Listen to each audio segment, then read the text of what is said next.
people? It's your boy, the host with the most. I do not brag or boast. I'm coming to you guys live from coast to coast. It's your boy. I'm Chris Don One, and welcome to another rendition of Tearly for This podcast, episode 66. How y'all living? I'm living swell. Feel free, be sure to hit the subscription button, the notification bell, share this lovely live stream as well as this YouTube channel in the YouTube algorithm, as well as you can further support the growth and development of the channel.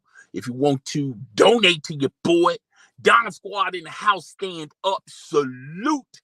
All you have to do is send super chat, super stickers, or you can hit the Cash app.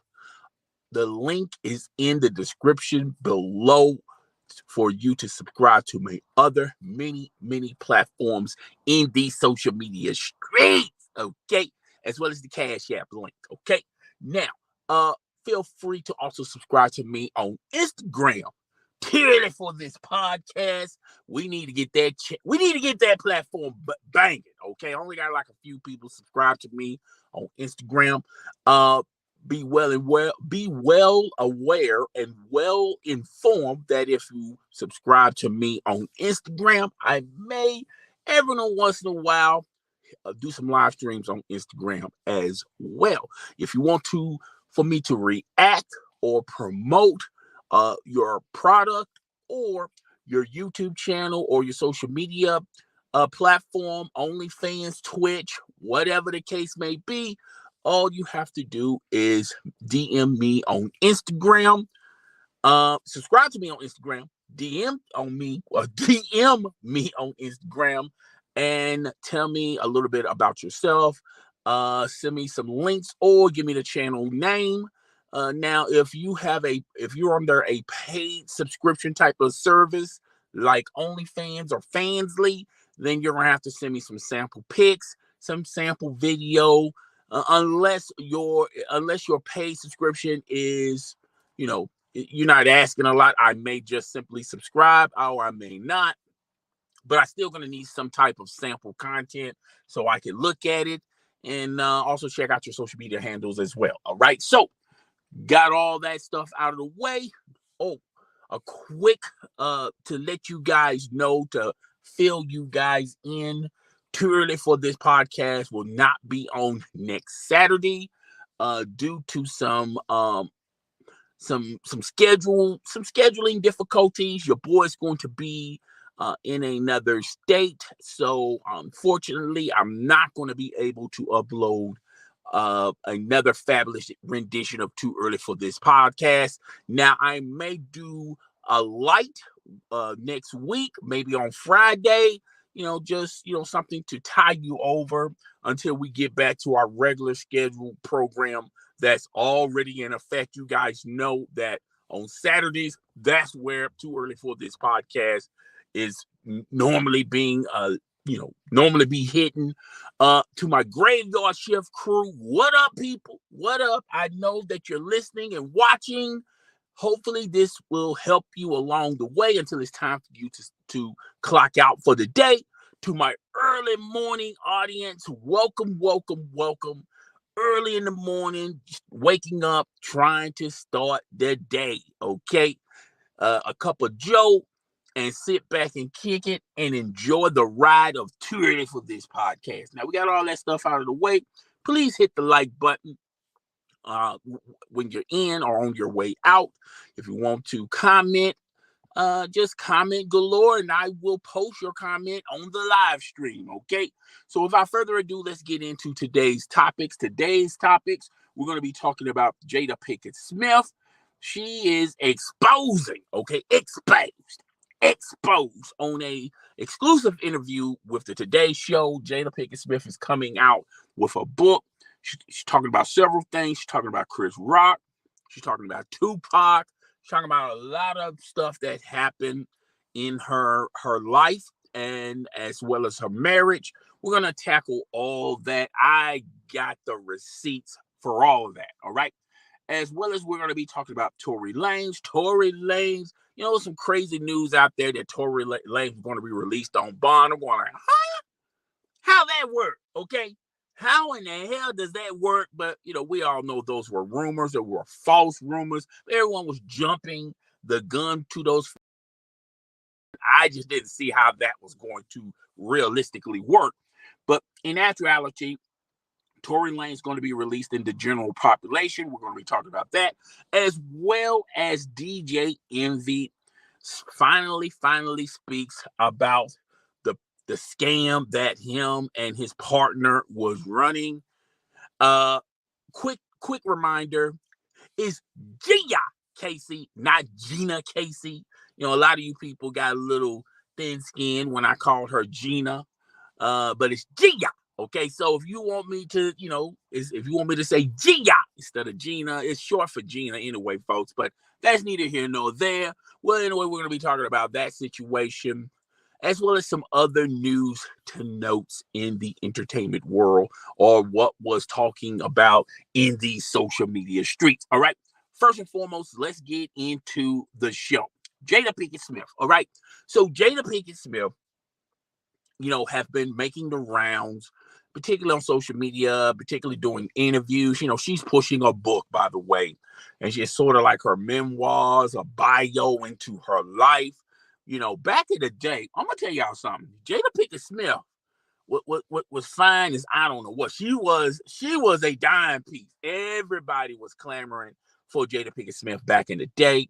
She was featured on a lot of sitcom shows like the Cosby's. I think she was on the Cosby's, A Different World. She was, just her face was in the place everywhere. As well as music videos. She was trying to, and in the movies as well. I feel like her best movie, it doesn't give her the, a lot of people don't, really think about it, but she was in The Nutty Professor. I believe it was 2. She did some good work on that. Now she has been in the movies here and there, but Girls Trip, but she hasn't been in a lot of. Oh, and Set It Off. She was in Set It Off. She was in Set It Off, but I felt like who really made that movie jump off was Queen Latifah and Vivica A. Fox. Okay. And Jada Pinkett Smith was in that. But then after that, she's in The Matrix. I forgot The Matrix. But other than those projects, she hasn't really been heavily recruited or heavily demanded in Hollywood. And she spent most of her life just being married to Will Smith, a famous actor himself, a critically acclaimed award winner. Okay, has had multiple Oscars. Okay, multiple Oscar nominations. He's been in more blockbuster franchises than any other. He's a mega star. Okay, Jada Pinkett Smith was a star, but she never was a mega star like Will Smith. Been in the Bad Boy franchises, Men in Black, the Independent Day, even though he wasn't in the sequel. Has been in a lot of blockbuster hit type of movies, starred in his own movies. He was the golden child of Hollywood. All right. But Jada, out of that family, he's the most famous one by far. Now, yeah, their daughter, she's like sort of like a singer type rapper. Her biggest hit is Letting My Hair Spin, or I forgot the name of it. The son has tried his hand in Hollywood. I feel like his most successful project that didn't include his father was The Karate Kid. He's been in a couple of projects with his father. Yeah, but the most popular, the most famous, and the most successful one in the Smith family is Will Smith. Now, Jada Pinkett Smith had a show called Red Table Talk on Facebook TV. And she tried her hand in that. It sort of crashed and burned. There's no takers ever since Facebook took away that division and let go of the Red Table Talk. Jada Pinkett Smith has been trying to bounce Red Table Talk podcasts to iTunes to Spotify with no takers. All right. So, okay, what Jada Pinkett Smith, but this is more about Jada Pinkett Smith. Now, she was in the news a couple of years ago. She wanted to boycott the Oscars.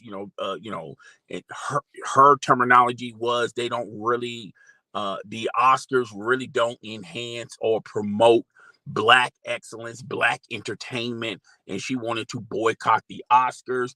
Several actors and actresses chimed in. A few of them was joining the protest. And she was also asking Chris Rock, who hosted the Oscars, to protest their stand, her stance. Chris Rock didn't. He chose to continue to host the Oscars, and everyone knows Chris Rock's monologue. Okay, he's gonna come in, he's gonna say a couple of jokes, he's gonna look out in the audience, joking a couple of people about that, joke about stuff of that's in the entertainment news. He's gonna talk about it. He's also gonna joke about his personal life. But then he joked about Jada Pinkett Smith protesting the Oscars, and I forgot how the joke initially went, but I think it went like from this perspective, Jada Pinkett Smith protesting the Oscars. Well, you didn't even get invited to the Oscars. Okay, the Oscars really want Will Smith. You're just tagging along because you happen to be married to Will Smith. We're going to talk about that a little bit later. And it didn't go too well for Jada Pinkett Smith. Jada Pinkett Smith got on a rant on Instagram talking about how she felt and how embarrassed she felt about the joke, this, that, and the third, yada, yada, yada. Okay. Well, fast forward to like 2 years ago, Chris Rock, I think it was 2 years ago, Chris Rock hosted the Oscars again, and was still doing his monologue, still anyone that was out there, he would make jokes and make fun about what's happening in entertainment news. And then he saw Will Smith and Jada Pinkett Smith, and he made the joke about the G.I. Jane comment. And Jada Pinkett Smith, if you look at her face was all chopped and screwed. She didn't like it. She didn't think it was funny. But you can tell she was, looking at Will Smith like she wanted Will Smith to do something. And Will Smith. Now, when this went down, I gave Will Smith his props of defending his wife, but what I didn't give him props about is making a total ass of himself, as well as embarrassing his family for not only sitting there calmly and yelling at Chris Rock, but actually go on stage and hit Chris Rock. Okay. And I wasn't down for that. All right. And I look at it like this: if that was a regular smuggler person that just happened to walk up on stage and attack, it don't even necessarily have to be Chris Rock. It could be any star. It could be anybody. That person will be kicked out immediately and be charged with assault, and he will spend at least one night in jail. But since you're Will Smith, and then the Oscars and the Oscar security, they're in pause mode, like, what do we do now? Oh my God, Will Smith just attacked Chris Rock. I mean, what do we do? Well, you treat Will Smith like any other human being on this face of the earth. He goes through his trials, and for every action, there's consequences and repercussions, and he gets the same type of treatment just like anybody else. This was unscheduled, and if really unprovoked from Will Smith. But I understand the premise. He was trying to protect his wife. We're gonna talk about their marriage status a little bit later. But he was just showing his wife and showing others that he's protecting his wife. I felt like that was a good thing, but I felt like there were ways you could have handled that, like after the presentation or after that segment, you just politely go to the backstage and just talk and handle it like men, like face to face. Okay, like, yo, I don't appreciate you making jokes at my wife. I feel like this is the last time you should be doing that. she's highly irritated. She's highly embarrassed about it. And I'm not too pleased about it. We're supposed to be friends. We used to work together. You would think, you wouldn't be continuing to attack my family, and Chris Rock, in a situation like that, where you got someone, Will Smith, that towers over you, and there's really not a lot of people around, you know, someone who's much smaller as a Chris Rock, he's going to be uh he's going to use his good sense, his common sense, and in that moment, he's going to scale it back down. If he wanted to be physical with Will Smith, I don't think he would have been physical in a private setting, and they would handle it like men, like real men do. Okay. And then we just move on. All right. Now, he may still continue to talk about it on Netflix, but even though he always makes fun of his life and make jokes about his life, but he also talks about the what he learned from something. Okay. And this could have been a teachable learning moment for anybody out there that utilizes violence and yelling and screaming and being out of control. They can use this. I mean, this could have spawned into so many different good things for Will Smith and Chris Rock. Unfortunately, it went left. All right. So, and I remember I talked about this on a live stream as well as a video, and I felt like Jada Pinkett Smith provoked it. I think she was already provoking it before they even got to the Oscars. Because she's going to the Oscars first and foremost. And I know a lot of people are going to say this. They're going to make excuses for Jada Pinkett Smith. Well, Jada Pinkett Smith shouldn't have to hide from Chris Rock, and Jada Pinkett Smith has the right and the opportunity to go anywhere. Okay, she doesn't have to not show up somewhere because someone made a joke about her 3 or 4 years ago. Okay, I get all that. However, Chris Rock is, and I feel like people don't use their common sense practically. And the man's hosting the Oscars, okay, or he's going to have a monologue. If you really wanted to go, if you really wanted to enjoy yourself and things of that nature, if this was you could have easily, when you already know when he's scheduled to make his monologue. If you still wanted to go, you could have just left the room and went somewhere else, and you don't have to hear the monologue. You won't be included into the joke. Personally, if Will Smith and Jada Pinkett Smith wasn't there, I don't think Chris Rock would have, threw the G.I. Jane joke because she's not there, okay? Or she just wasn't there in the whole entire presentation, okay? However, you have to expect that Chris Rock and Jada Pinkett Smith and Will Smith, they have history, okay, working in Hollywood when they was at their apex, and till now with the about her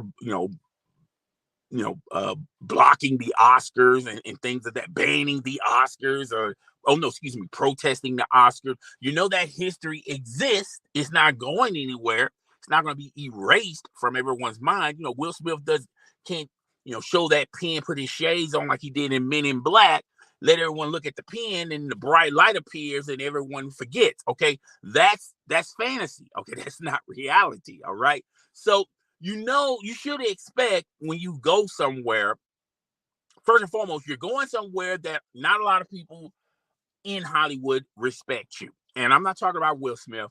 I'm talking about Jada Pinkett Smith. Okay. A lot of people in Hollywood look at you side-eyed. Okay. A lot of people already have their perspectives of you. Okay. And they just don't treat Jada Pinkett Smith in high regards as an Angela Bassett. Okay. As a Haley and Holly Berry, Holly Berry. Okay, excuse me. They kind of treat Jada Pinkett Smith as the real reason why you have a career in Hollywood is because you attached to Will Smith. That's the only real reason why you are in these award ceremonies and anything like that. They're not sending you an invitation. They're sending Will Smith an invitation. Okay, so that's the only real reason why anyone F with you in Hollywood. So you already got people are looking at you sideways. Okay, and two, Chris Rock is going to do a monologue, and he's going to mention your name. Okay, he's going to keep your name in his mouth. Okay, and you should have prepared for that. Either if you're going to go to the ceremonies, like I said earlier, if you want to go to the ceremonies, you politely, when you already know when his monologue starts, you and your husband get up and you go somewhere, let him continue his monologue, and when he's done, come back. Okay, so it is what it is. So huge fight happens. This thing blows up like a grease fire. People were taking sides at first, but then you started seeing momentum of people supporting Chris Rock. And a lot of people saying, well, Chris Rock did do the right thing. He was professional about it. He didn't turn into a savage. However, if you look at Will Smith and Chris Rock, you would kind of lean towards reality. I mean, what could Chris Rock do? Will Smith is more heavier than Chris Rock, is taller than Chris Rock, and had the advantage. Okay, he knew that he was going to attack Chris Rock. Chris Rock, it was unexpected to him. Okay, so what do you do in that situation? All right, so and he handled it, and Chris Rock handled it very, very extraordinary. Okay, not a lot of guys, including myself, probably would not handle it that way. Okay, so yeah, so it was blowing up. Entertainment Tonight people, everybody was talking about it, this, that, and the third, and then you started to see momentum on. Everyone was supporting Chris Rock on how he handled it. Will Smith, when he did get his Oscar at that presentation, apologized to the Oscars. He was pretty much falling on the sword because he knew there was going to be some consequences and repercussions of his action at that ceremony. And he's up here crying and, crying for his family. I mean, he was just boo-hooing. He was crying for everybody's, he was apologizing for everybody except the person that you attacked. Okay. And we're in a climate that if you don't immediately apologize, if there's a victim and you don't apologize towards that victim, then automatically people are going to be hesitant about your apology. They're going to question the origin of your apology. And a lot of people are going to say, well, he's probably apologizing because he knows he's going to get punished by the Oscars, which they did. They did punish him. Okay. He's banned from the Oscars. Now he's not banned. Now he can still get nominated, but he won't be able to pick up the award. Someone else is going to have to pick it up for him. I think it's going to be for 4 or 5 years. I'm not 100% sure. I forgot about it. But nevertheless, this publicity was bad publicity. A lot of people say good publicity, good publicity or bad publicity is still publicity. However, nobody wants that type of publicity. Nobody wants that type of blemish on your record. Okay. So, he went on this apologizing tour. He did the car wash where he went to all these podcasts, all these daytime shows, falling on the sword, finally admitting that he was wrong to hit Chris Rock and try to get back into the good graces of Hollywood, because at that point in time, Hollywood was pretty much done with Will Smith. All right, and to be perfectly honest with you guys, you have to look at it from Will Smith's perspective. If he wants to continue to make revenue in Hollywood, he has no choice but to apologize. Will Smith's, not a lot of projects are really clamoring for Will Smith. Okay. Because now you're starting to see a rise of these younger actors that Hollywood is going to take a chance on. A lot of younger Black actors are getting opportunities that was normally there for the seasoned veteran. Now these young actors and young African American actors are getting these opportunities, and you're starting to see the old guard being ushered out and making several, make, if you want to have a career in Hollywood, you know like Denzel Washington or Morgan Freeman, Will Smith. You can add him to the fray. I mean, at their height, at their apex, they could pick and choose what projects they wanted to be on. I think out of the three that I mentioned, Denzel Washington, he still has some staying power, and he still picks and chooses the type of projects he wants. But I don't think Will Smith is able to do that, even though Will Smith is younger than Denzel Washington. But if you look at Denzel Washington's resume, if you look at his reputation, Hollywood is still going to F with Denzel Washington. Okay. And Will Smith was in that Emancipation. Is that what it's called? It had it was on Apple, and then it went to the movies. I mean, then it went to the theaters. Didn't do too well. Um, a lot of critics like the concept. They like the movie, but a lot of people were pointing to the fact that if someone else was starring in this movie would be heavily nominated.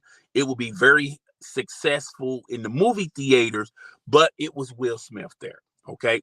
So Will Smith's stardom was on a delay.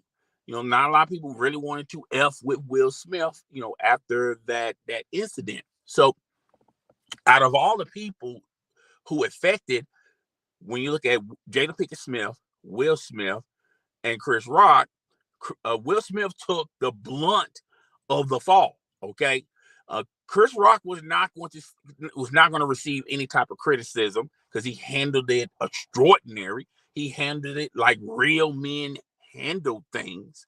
And he's gone on and done some extraordinary things. He did a Netflix special talking about it. Okay. If you look at Jada Pinkett Smith, well, her star was falling anyway. Okay. She was already falling. So for her to get some criticism because of this is no big, she wasn't losing no skin off her nose. I mean, she wasn't heavily demanded in Hollywood. No one in Hollywood wanted to F with her anyway. Okay. She got lucky on the girls' trip. Her and Tiffany Haddish. Okay.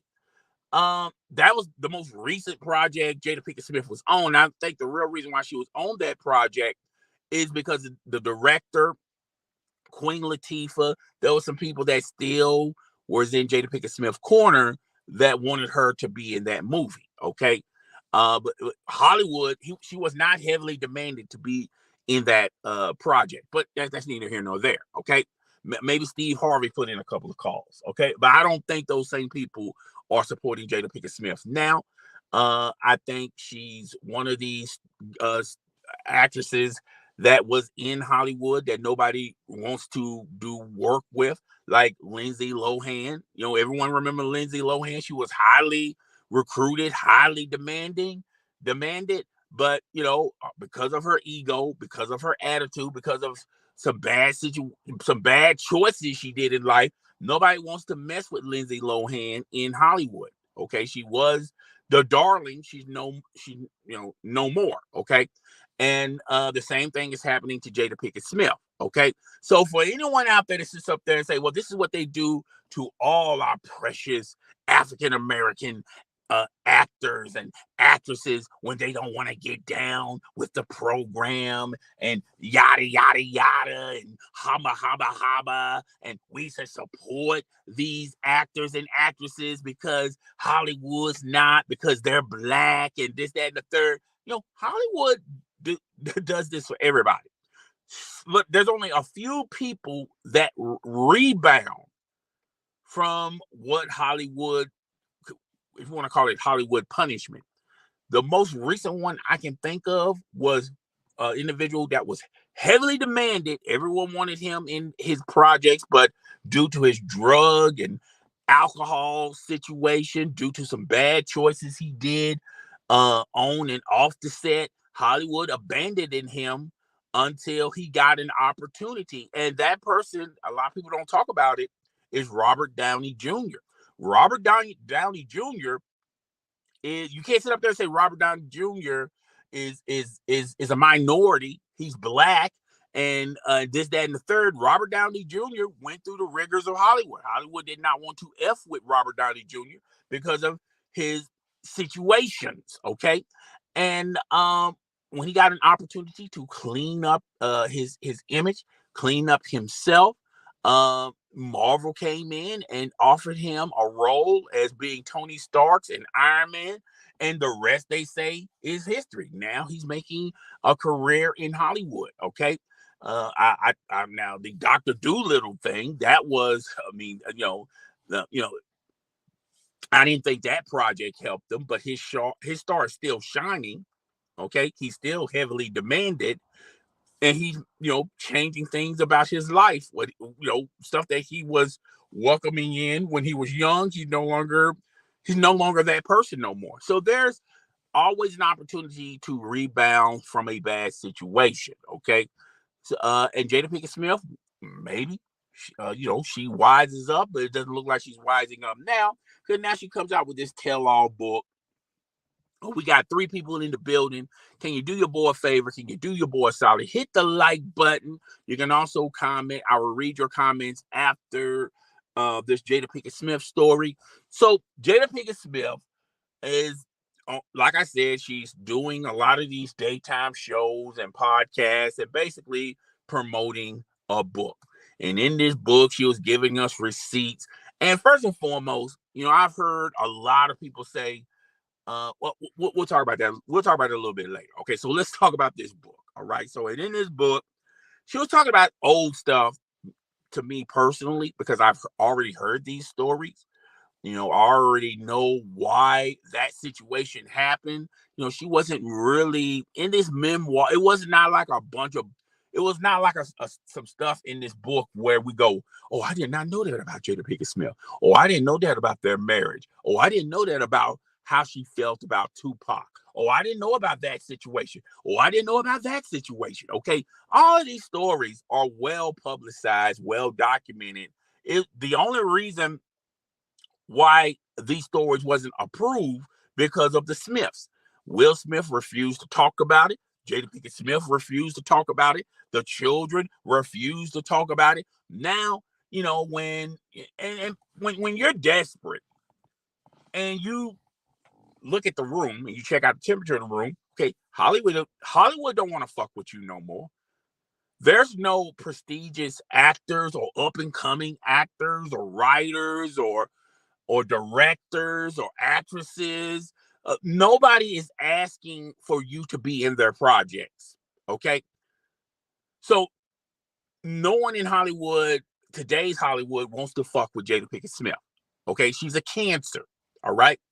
And when you look at the other project she was involved in, can it be a set it off too? I mean, because Jada Pinkett Smith's character survived. I think she survived. Yeah, she survived. They could do a story around her, okay, and call set it off too.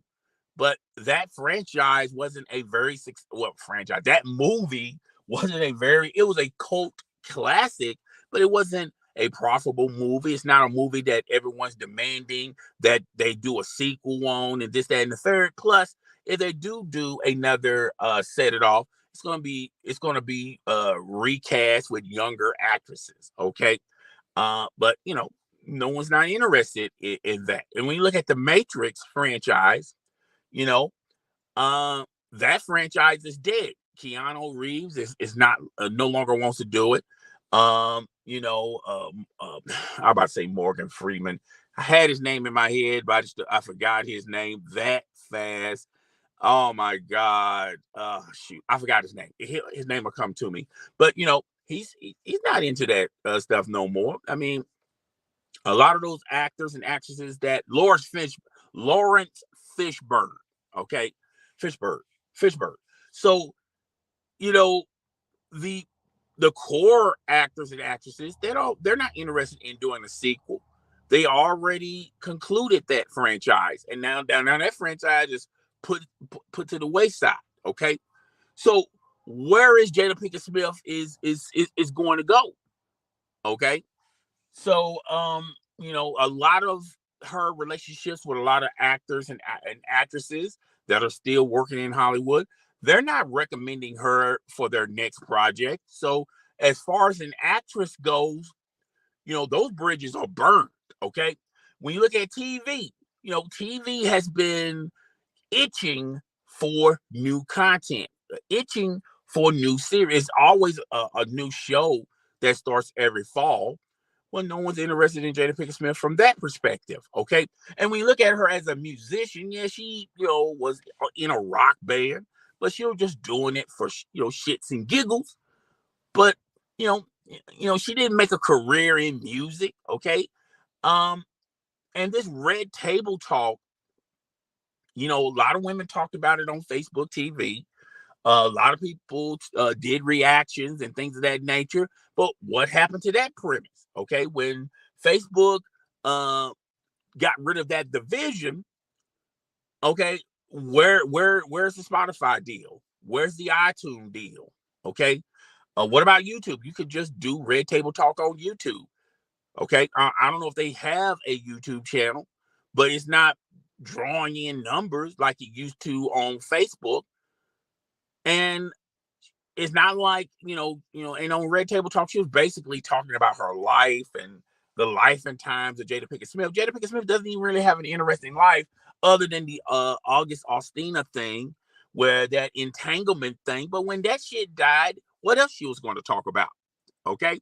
Nobody wanted to be a part of Red Table Talk. It was so much a boring podcast for females. All right. It was just weird, boring, and it wasn't even interesting. Okay, wasn't no juicy details coming from Red Table Talk. Other than the entanglement in their relationship with Will Smith. Her relationship with Will Smith. We already knew about these things. Okay, the only reason why we didn't continue to be interested in those things anyway is because Will Smith refused to talk about it, didn't confirm nor deny the story. Same thing goes for Jada Pinkett Smith. Okay, so now she comes out with this memoir. There's nothing else for Jada Pinkett Smith to do. Okay, she was doing TikTok. That ain't working. She does have an Instagram. That ain't working. I mean, the next course of action for Jada Pinkett Smith is OnlyFans.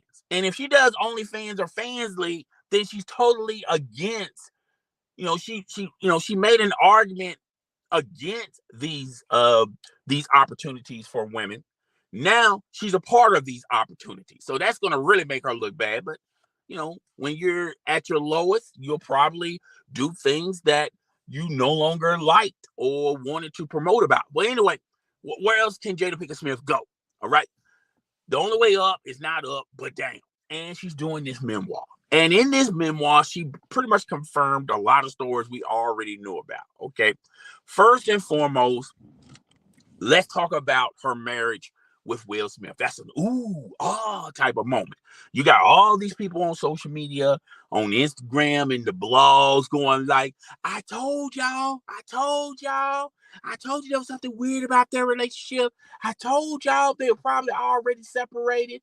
I told y'all they basically are, tied to the hip because of popularity and because of fame and because of Hollywood. I told y'all this and I told y'all that. Okay.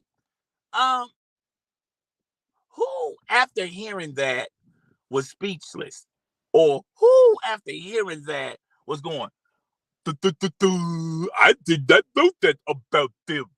I thought they were unmarried. Okay. Who had that perspective? Okay. First and foremost, we all know about her and Will Smith. We all knew about their relationship, their dynamic. If anything, we all just assumed that they had an open marriage. They had an open and understanding marriage, but we all knew that they were living two different lives. Okay, we just prettied it up and said that they was involved in an open relationship, but we do know when the cameras will stop rolling and the pictures are stop and they stop snapping, they go back to their regular scheduled programming, okay? And Jada Pinkett Smith, she like younger men. Nothing wrong with that. We don't criticize older men for dating younger women. Leonardo DiCaprio, he likes to date younger women, okay? Al Pacino likes to be married to younger women. Ric Flair loves to marry younger women, and we don't bat an eye about it. So we shouldn't bat an eye for Jada Pinkett Smith or any other older actress or whatever, and she just or share that interested in younger men. Okay, what's good for the goose is good for the gander. Okay, I get that. All right, but we always knew that they had separate lives. Will Smith, have been a lot of reports out there, and allegedly, let's use the word allegedly. Everyone says it 3 times in front of a mirror. Allegedly, he was involved with this Latino chick. Okay, and he's just, he's dating somebody, and Jada Pinkett Smith is dating somebody. We all try to pretty it up and say, well, they have an open and understanding relationship. They're just basically together because of the kids, yada, yada, yada. But, that old sauce is old, okay? And the kids are grown. So we can't keep gravitating back to the same excuses. Let's just call it for what it is. They're separated. She's doing her thing. He's doing his thing. All right. That's why it explains why the decisions like Red Table Talk and doing it in their house and this, that, and the third. And she was trying to exploit Will Smith to gain popularity for Red Table Talk because she knew Red Table Talk is a dead man walking. It was flatlining. Nobody was very interested in Red Table Talk other than the Jada Pinkett Smith family and fans of Jada Pinkett Smith. Other than that, no one greenlighted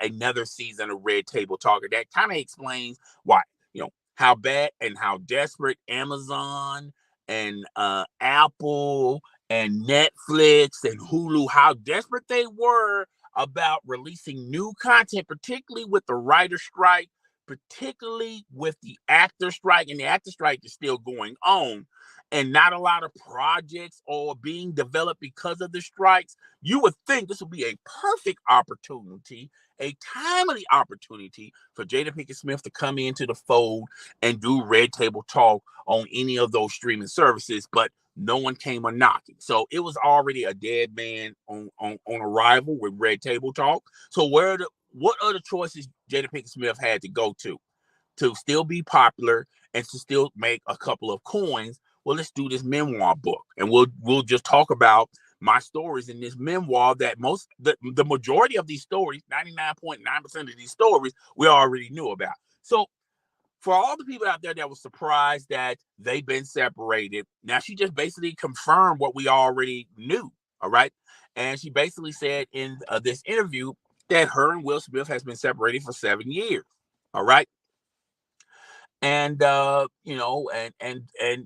her reasoning is in the memoir. She didn't go exclusively on their reasoning, but hey, look, I told you guys, and a lot of people told you guys this. I feel like Will Smith was the next best opportunity for Jada Pinkett Smith as far as marrying somebody. I feel like Will Smith was on the demand list of Jada Pinkett Smith's demand list. Yeah, y'all got to understand, Jada Pinkett Smith was a baddie. Okay, she could have been hooked up with anybody. Okay, we're gonna talk about it a little bit later. All right. She was heavily demanded, and Jada Pinkett Smith was fine. She was finer than a motherfucker. Okay, and a lot of guys wanted to bang on Jada Pinkett Smith, and we're gonna talk about in the next thing that she developed in this memoir story, which we already knew. But I told you guys that Will Smith was like the next man up because the person she really wanted to spend the rest of her life with is with Tupac. Okay, she always talked about her infatuation with Tupac, about their relationship. She called Tupac her soulmate. She also talked in this memoir that when he was locked up, he wanted to marry Jada Pinkett Smith. Why? But if you paid attention to Tupac's storyline, not just the movie, in his storyline, he did this for every female that he was talking to on the phone.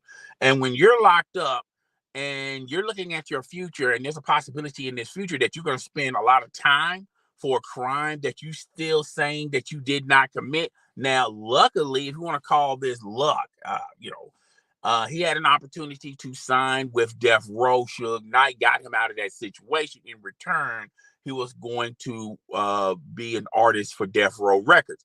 But a lot of women has came up and said that when Tupac was locked up, they would call Tupac. They would come and see Tupac, and Tupac would write them poetry and things of that nature and say that he wants to marry them and this, that, and the third. It was one story that he wanted to marry a woman while he was locked up. Okay. So if he was doing this song and dance for any other woman, okay, a random woman that we don't know about, he did the same song and dance with Jada Pinkett Smith, but Jada Pinkett Smith was in love with Tupac. She was in love with Tupac when she first met Tupac. Okay, back when they used to go to school together. Okay, so there's some history there. I'm not saying there's not no history there.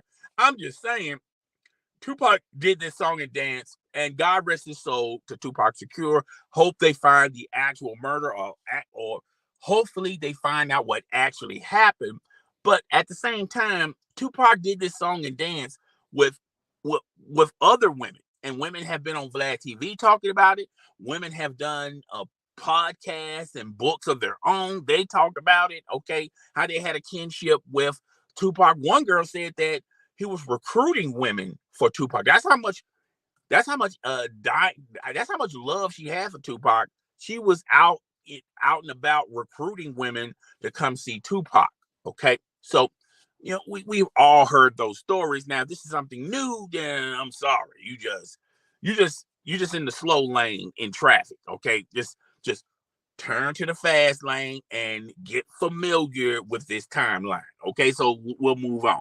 Yeah, she said that Tupac was her soulmate. She wanted to be married to Tupac. She loved Tupac more than any other human being. She even showed more affection and more gratitude and more love for Tupac than Will Smith. Of course, Will Smith is hurt by it, but it's understanding why he approved of this setup with him and Jada Pinkett Smith. Okay, so she talked about that in her little interview about her and Tupac being soulmates. She also talked about that Will Smith and Jada Pinkett Smith are separated. They've been separated for quite some time, almost going on a decade. We all knew about these two stories. There was nothing new that she added to these stories. She just confirmed about a lot of stuff that was already been confirmed ages ago. But now she wants to make money and get popular from these stories. Okay, so she talked about that. She talked about Will Smith, and she talked about the Oscar incident, and she feels that incident she feel like the incident happened because of her. Now, she put a little twist to this, and there were rumors about what she actually said, but nobody didn't investigate it, and Jada Pinkett Smith didn't confirm nor deny the rumor, but she said that Chris Rock had a infatuation with her, asked her out on a date, and she denied it. Now, the timeline, was she still messing around with Will Smith and this, that, and the third? And did she go tell Will Smith, and maybe Will Smith is hurt and hot and bothered because of that? And he always had friction with Chris Rock. That sort of kind of explains why they wasn't in a lot of projects together when they were at their apex. Okay. But anywho, she feels like that Oscar slap happened on her account, on her accord. But if you look at the incident for yourself, if you look at the footage for yourself, you can see Jada Pinkett Smith is not feeling what Chris Rock said. And she gave Will Smith that vibe. She gave him that look like, nigga, if you don't go up there and defend my honor, you ain't gonna get no coochie for a long, long, long while. Okay. And Will Smith had no choice. He wasn't thinking. He was thinking with his little head instead of his big head. He didn't process it like, okay, if I go there, what's going to happen to me, and this, that, and the third. Okay, now he's been labeled to the world as a first class grade A sucker. He's a simp. Okay, and nobody is giving him any credence. Everyone's looking at Will Smith differently. Okay, but he's a simp, and it is what it is. So she's feeling that she said that in her memoirs, that's what that's why the beef happened between Chris Rock and Will Smith, because Chris Rock allegedly asked her out on a date. Now, I feel that this is actually true for two reasons. One, I heard about this years ago, but it was making the rounds and nobody wasn't really diving into it. And when you talk to Chris Rock and when you talk to Jada Pinkett Smith, they would deny it. Okay, they will flat out deny it. Okay, and then it just moves on. All right, and it happened so early, and it happened around the time Will Smith was just blowing up everywhere. Okay, y'all got to understand, Will Smith had a long streak of success. Okay, and a lot of these things that were rumors, that were backstories and things of that nature, the reason why they never came to the light is because Will Smith's star was burning hot. It was brighter than it ever was brighted. Okay, and he had a long history of success, starting off as a rapper.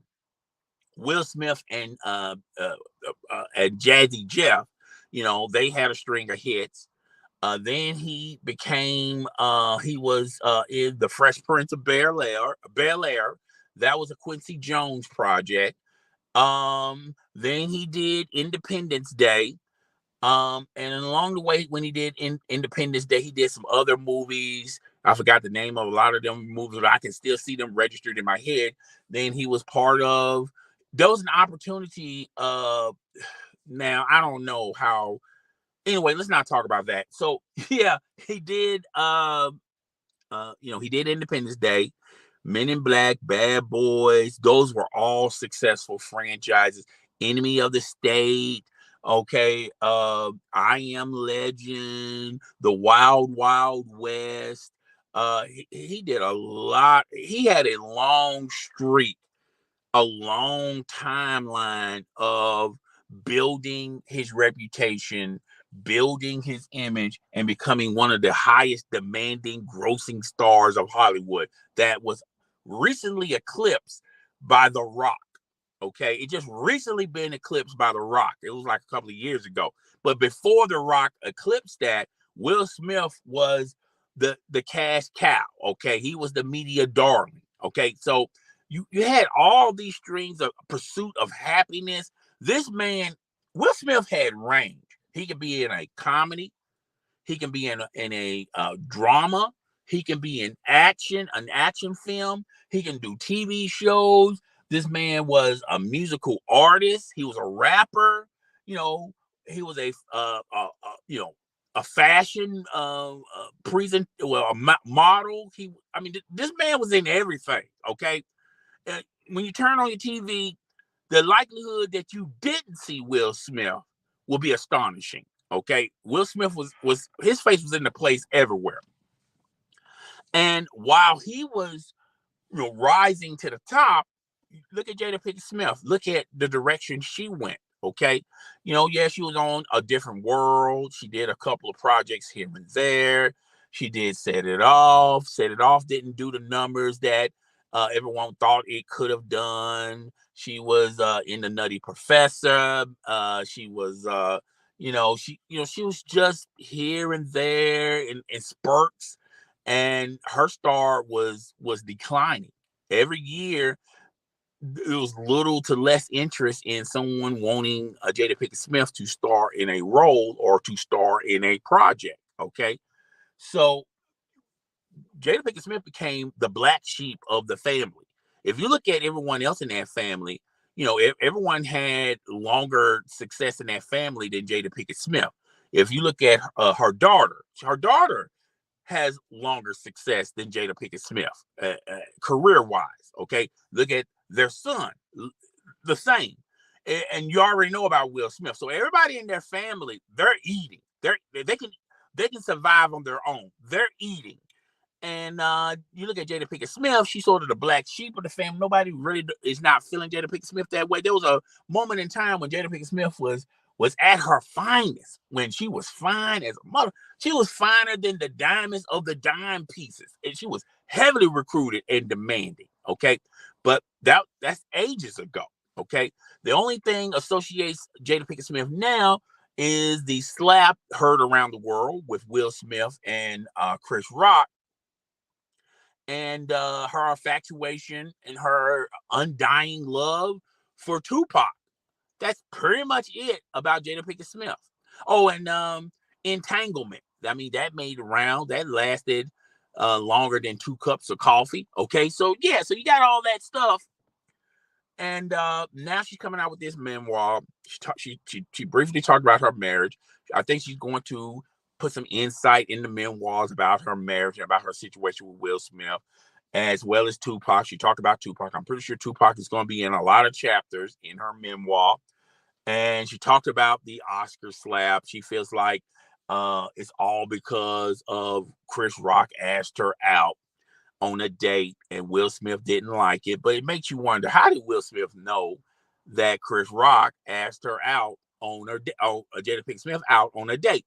Well, you ever heard of the term loose lip sink ship? I feel like there's a lot of women out there that get turned on, or get turned on for being toxic. And I feel like Jada Pinkett Smith is the queen of toxic. She's the queen of petty, because Jada, if that would have been any other woman, they would have done a couple of things. One, say, no, you can't ask me out on a date because you already know I'm seeing Will Smith, and just kept it pushing, moving there. And and that would have been fine for any other guy that's interested in and just leave it there, and don't bring that negativity to your marriage. Okay, you have a very successful husband. He's doing great things, and it didn't. I mean, he didn't pursue you. Chris Rock didn't pursue you any further. He wasn't stalking you.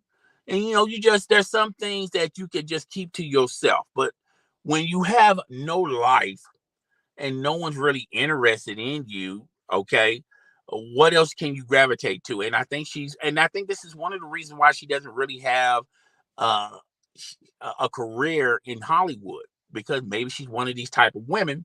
And she went and told Will Smith, and Will Smith was hot and bothered over it.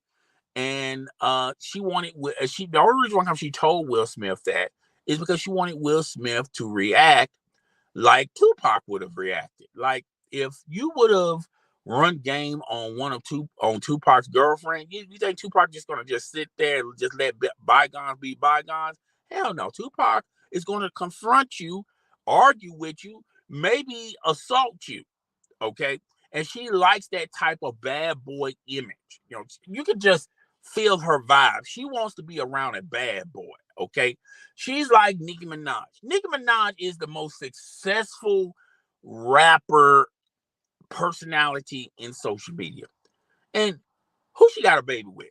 She got a baby with Kenneth Perry, whatever his name is. You know what his claim of fame is? Being a thug hanging around in the streets. Okay. All tatted up, has no future. Okay. But Nicki Minaj, like a bad boy. She's infatuated with a bad boy type of person, a male. And she's not looking to hook up with Drake. She doesn't want someone that's in the same lane as her. She don't want someone that's very successful in other situations, like in sports or entertainment. She wants to associate herself with someone that is from the streets. Okay, but that's her infatuation. She likes bad boys. She like guys that's tatted up, jacked up, and got an attitude where if she runs to them, and if some guy is talking, trying to run game on her, trying to get her number, you best believe Nicki Minaj is gonna run to Kenneth Petty, just like Jada Pinkett Smith ran to Will Smith, and want to see a reaction of that person assaulting them. Now, Jada Pinkett Smith thought that Will Smith was gonna go up to Chris Rock and yell at him and argue with him, embarrass him, and possibly beat him up, but that never happened. Particularly about Chris Rock, asking her out on a date. And let's just face facts, face reality. Will Smith is not built that way, and Will Smith had a lot to lose in that particular time frame. Okay, and sometimes you have to be, as a man, say to yourself, "Is it even worth it?" Okay. And when he didn't give Jada Pinkett Smith the response she thought that she was going to get, that's when the relationship kind of soured as far as a respect factor. Jada Pinkett Smith is the perfect woman that fits this description. She will marry a guy purely for his money, his finances, his popularity, uh, as far as improving her image and her career. She's one of them type of women that would marry a guy strictly for that, and not on the principles of love, respect, honor, how you're being treated. Uh, she doesn't want none of those qualifications qualify in Jada Pinkett Smith's radar. She wants a bad boy that's going to be a bulldog. Where if a guy come up to her and ask her out, or show signs of affection, she's one of them type of girls that will run to her boyfriend, talk about it, and now the boyfriend is at the workplace raising all types of hell, getting ready to attack the boss or getting ready to attack a co-worker. We all know that type of woman. All right, so when Will Smith didn't do that, and because Will Smith had a lot to lose, okay, he's a rising star. His star is more bigger than Jada Pinkett Smith. She lost all respect for him, okay, and I think that's the reason why she doesn't really have a lot of respect for Will Smith. Even on as far as them being separated, Will Smith serves no purpose to Jada Pinkett Smith other than being a cash cow, other than being joined to the hip to him, because he's able to get her in places that no one wants to see her at, like the Oscars. Any prestigious award show do not want Jada Pinkett Smith involved. They're not going to send her a ticket. They send Will Smith the ticket. Okay, she's just along for the ride. Okay, this is as good as it's going to get for Jada Pinkett Smith. Now, I'm pretty sure in the memoir she's going to talk about, are they divorced? Are they in the process of getting divorced? And do they got a prenup and this, that, and the third? Now, I feel like I feel like Will Smith is the type of person that would would do things on principle. It's the right thing to do. It's the manly thing to do. And I feel like Will Smith is one of them type of people that would you know would do the right thing as far as his wealth. He doesn't mind splitting his wealth, sharing his wealth with his ex-wife, or his, because he still has love for Jada Pinkett Smith. I feel like he's going to do the right thing on that level. She's not going to have to worry about money for the rest of her life. And I feel like Will Smith's the type of man, type of individual that he has an undying love for Jada Pinkett Smith. But Jada Pinkett Smith is the perfect definition of a toxic woman that don't appreciate those things, that feels like those things are going to be expected for her to receive. Okay. She knows that he's going to take care of her financially. Okay. With or without a prenup. She knows that she's going to continue to be joined to the hip by Will Smith with Oscars and award shows and things of that nature. And she's only famous because she's involved in Will Smith's life. Okay, so she knows all that. So yeah, y'all can miss me on that. This memoir is a bunch of hooey. Hey, look, it is what it is. We all knew about these stories. And with the Chris Rock story, as far as Chris Rock asked her out on a date, and she probably told Will Smith, and Will Smith got heated because of that. I feel like there's some validity to it because Tommy Davidson did did an interview on Club Shay Shay. Shout out to Shannon Sharp and Club Shay Shay. Now it's being more respectable. Uh, his recent person that he interviewed was Brittany Reynolds. She added nothing to the table other than she's got 35 bodies trapped in that coochie. But other than that, that's pretty much it. Okay. Here today, gone tomorrow. But anyway, he had Tommy Davidson, a legend he did In Living Color. He does stand up. He's been in a lot of other movies as well. And Tommy Davidson was, and look, I know a lot of people are going to say, well, wait a minute. It seemed like Tommy Davidson is being a chatty patty. Well, wasn't Jada Pinkett Smith being a chatty patty when she made this tell-all book, this memoir book? Okay, how come you don't have the same energy for Tommy Davidson like you do for Jada Pinkett Smith? And to that I say, I feel like Tommy Davidson is not, the reason why Tommy Davidson is irrelevant in the entertainment world, because he's not leaning on these stories to keep him irrelevant or be in a relationship that he purely is in this relationship, not because he loves this person, but he's clearly in this relationship because this person can take them to places that they can't go on their own. All right. So, but Tommy Davidson could have sat back and hold these stories and keep these stories to himself all the way to the grave. But in essence, and some of these stories, that there's a few stories Tommy Davidson said on Club Shay Shay that I already knew about. But Tommy Davidson talked about an incident where he was on set with Jada Pinkett Smith. And I guess Jada Pinkett Smith, as toxic as she was, maybe Tommy Davidson pushed up on her, was popping game to her, or maybe Tommy Davidson denied, her offerings, or whatever what transpired, and Jada Pinkett Smith ran and told Will Smith, and she thought Will Smith was going to go on set and put hands on Tommy Davidson. Now, it didn't get to that point, but Tommy Davidson said, "Hey, look, this is a small room. You want to talk about this someplace else so we can figure out why you mad." And he didn't go into any insight on what actually happened, but he was basically leaning on that was all started because of Jada Pinkett Smith. Okay. And this confirms what I've been saying about Jada Pinkett Smith. Jada Pinkett Smith is one of those toxic women that likes to be around bad boys.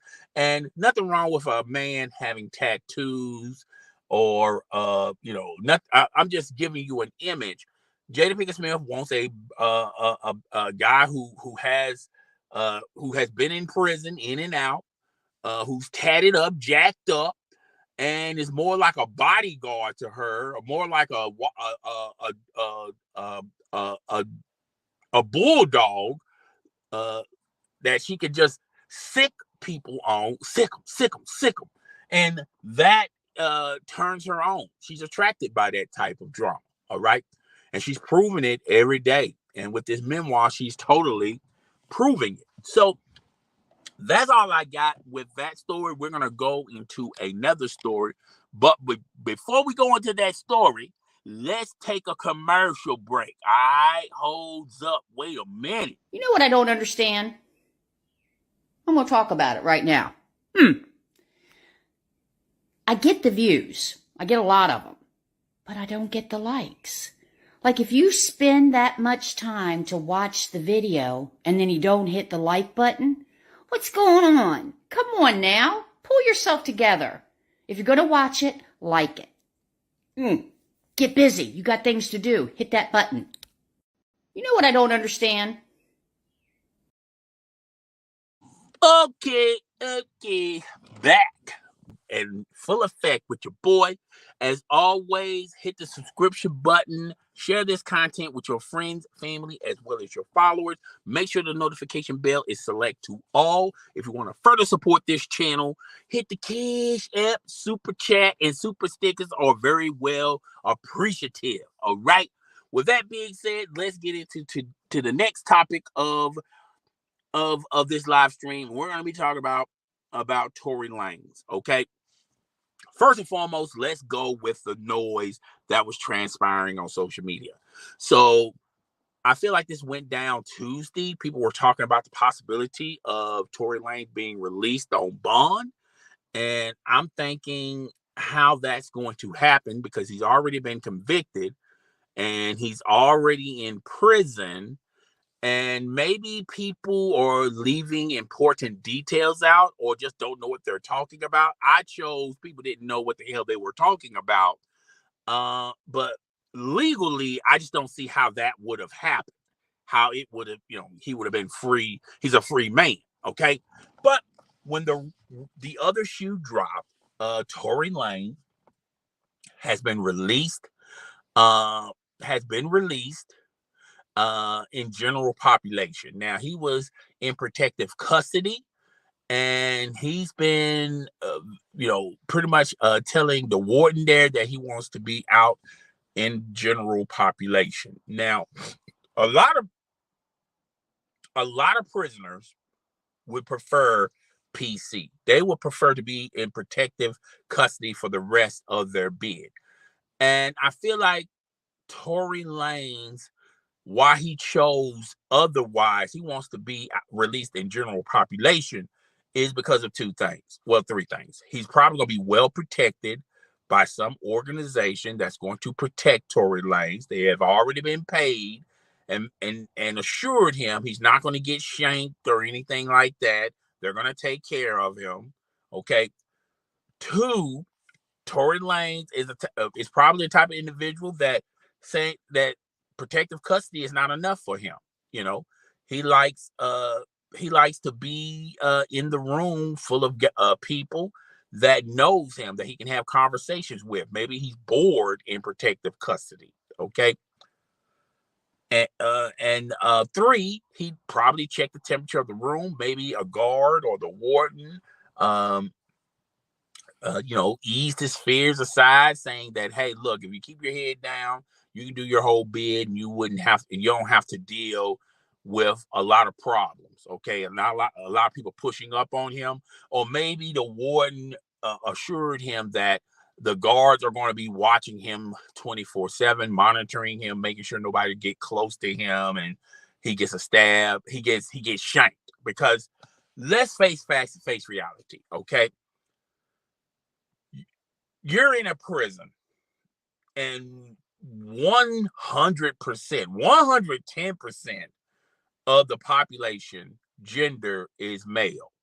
Now, there are some men that are in prison that become other people's boyfriends. At first, there was fighting it, fight back. And then ultimately, they started holding these gentlemen's pockets and they're being escorted by their boyfriend and letting the prison know that this is my bitch. And with the right amount of cigarettes, it can be your bitch as well. All right. We all heard the horror stories in prison, but nevertheless, 110% gender is male. Two, there are two crimes that there are a lot of prisons that's not going to tolerate. Is the R word, child M, and S, assault on a female. That is not, you don't get no cool points if you are found guilty of any of those three charges. And you're going to be handled accordingly in prison. The guards are going to turn and look away and increase your odds of getting control, alternate, delete. Or they're going to look away where you say you can't take enough and you exit your own well-being. All right. By the way, you're going to be gone up out of here, and the guards are really not going to give two f's about you. All right. Uh, and the prisoners have no respect for you. Okay, this is well documented. Okay. And what Tory Lanez was ultimately charged with, now he's saying that he didn't do these charges. He's 100% innocent. They're sending an innocent man to jail. Still, you being charged for these charges. And you being charged with these charges with a black female that's hellified attractive, that probably a lot of prisoners are fans of in that prison, or just the fact that she's African American. There are some guys out there that, you know, they're not going to get down like that. You know, you getting these charges on a woman. With any case, Tory Lanez, life would have been in jeopardy if he was a regular smuggler. But since Tory Lanez got some clout, and Tory Lanez has some money, you know, in certain situations, these situations can be overlooked with the right amount of backing, which is from the guards, from the warden, and as far as a prestigious gang that's got the highest of high reputation, and it's going to protect Tory Lanez for a fee. And I think all three of those things could be in effect, or one or two of those things could be in effect. And that's why Tory Lanez wants to go in general population, because he knows that nothing's going to happen to him. All right. Now, they said in this article, TMZ reported it, he's going to be going to general population. He's going to be waking up 6 a.m. every morning, get shower, breakfast. Then he's going to sign up to some work release programs. We talked about this on a live stream a couple of weeks ago. You know, in prison, this is the cheapest of cheapest labor. All right. Where you can make lingerie, you can make clothes, you can make furniture for a lot of struggling factories out there. A lot of prisoners are factories, and they make this type of stuff. And these prisoners are making like 10 cents a day, working 8 hours a day. Not 10 cents a day. I want to say like 50 cents a day. It could be more, could be less. Well, anyway, and they're getting free labor from these prisoners. And, probably Tory Lanez wants to be a part of that, as far as rehabilitating himself, or just having something to do, because, a lot of people say, well, I'll just sit in jail. I mean, you can go crazy sitting in jail for the rest of as long as your bid is. All right. So maybe Tory Lanez is looking at it from that perspective. And him being out on is going to go into general population. It illustrates the fact to me that there's some safeguards in that he wouldn't have to worry about his life. So that's pretty much it on that topic. If you're a Tory Lanez fan, never fear. Tory Lanez is going to be released in general population. As far as Tory Lanez being out on bond, I just didn't see how that legally possibly could happen. All right.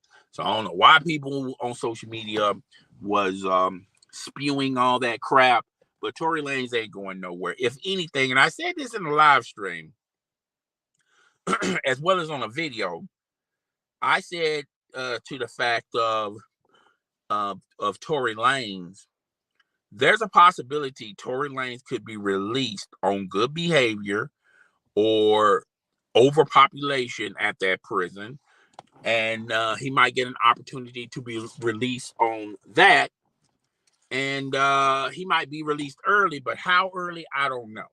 All right, so we have to wait and see. All right, so moving on. Before we move on, let's let's get another break, all right? These niggas come in your chat. They won't even hit the like button because you all are a bunch of motherfucking haters. Bitch, it don't cause you shit. Not only to be over here, it don't cause you shit to hit the like button. But double fuck you motherfuckers in real life. Huh? Yes, that won't hit the like button. This is for you motherfuckers. Bitch, hit the like button. Don't hit the like button. Fuck you motherfuckers. In real life, you hear this? Look, bitches. You don't hit the like button. Fuck you motherfuckers. And thank you for the view, bitches. These niggas. You tell them, Sister T. You tell them, Sister T. Tell them to hit that like button. And while you're at it, when you hit the like button, hit the subscription button, the notification bell, make sure it's select to all. All right. And also share this live stream and this YouTube channel with your friends, family, and followers. Let's get this channel as well as this live stream lit in the YouTube algorithm. You hear me? Thank you, Sister T. Thank you for that announcement. Okay. But moving on. Now, here's a topic I've been dabbling on, but I really haven't talked a lot about this topic. I've given you guys the news, but we didn't go into depth with it because I feel like content creators such as Tony the Closer and Spencer Cornwell, I think that's his name. You guys know I butcher names on a consistent basis. Go check out those YouTube channels. Those guys are experts at this scam and the mechanisms on how this scam is worked, and how many countless victims are involved in this scam, how many people have lost their livelihood, their money because of this scam. And there is some new news out there. But when you talk about this DJ Envy and I forgot his name. DJ Envy. Let me look this up. We're gonna have to look this up. We're gonna have to do some investigating reporting here, folks. Okay, we're gonna have to look this up. I'm sorry. I wasn't planning on looking. Wasn't planning on looking this up. But let's get into it. And this was like a day ago. All right. So there's some things that are happening. First and foremost, this story is now gaining local and national attention. It's all on news outlets. So this story started on social media. Everyone was spewing what was transpiring in this pyramid scheme, but the only way we was getting the information is from social media and Tony the Closer and Spencer Cornell. I think his last name is Cornell. I could be wrong. All right. So there is some updates to this story. Now local as well as national news is talking about this story. And I feel like once it's now the mainstream media is reporting on this story, I think a lot of stuff is going to happen in the next couple of weeks that's going to speed rush the process to a resolution on this story. Now, as far as legal wise, they're still, trying to figure it out. Their lawyers, as well as the lawyers of the victims, and I know, and this definitely is going to court, okay? And somebody's going to be going to jail, all right? So, but I'm gonna let y'all read the article, and because DJ Envy has been sending out a lot of cease and desist letters to quiet people to talk about this story, but now the local national news is talking about it. I don't know if you still got that leeway anymore. Okay. So DJ Envy is facing a real estate scam accusation, everything you need to know. The Breakfast Club host is facing accusations that he aided in a New Jersey house flipper who lost investors millions. He said all these claims are false and defamatory. Okay, that's what the representative of DJ Envy has been saying. Okay, 5 months after the Instagram account first accused, and I'm thinking they're talking about Tony the Closer, of New York City radio host DJ Envy involved in a complex of multi-million-dollar real estate investment scams in New Jersey, the situation has turned into a spiraling web of lawsuits, countersuits, bankruptcies, and media coverage. Okay. So, in at least 20 civil cases that are filed in the recent months, dozens of investors claim that Cesar Pena and his wife Jennifer Pena, I might be butchering their last name, but you guys know I butcher names on a constant, consistent basis.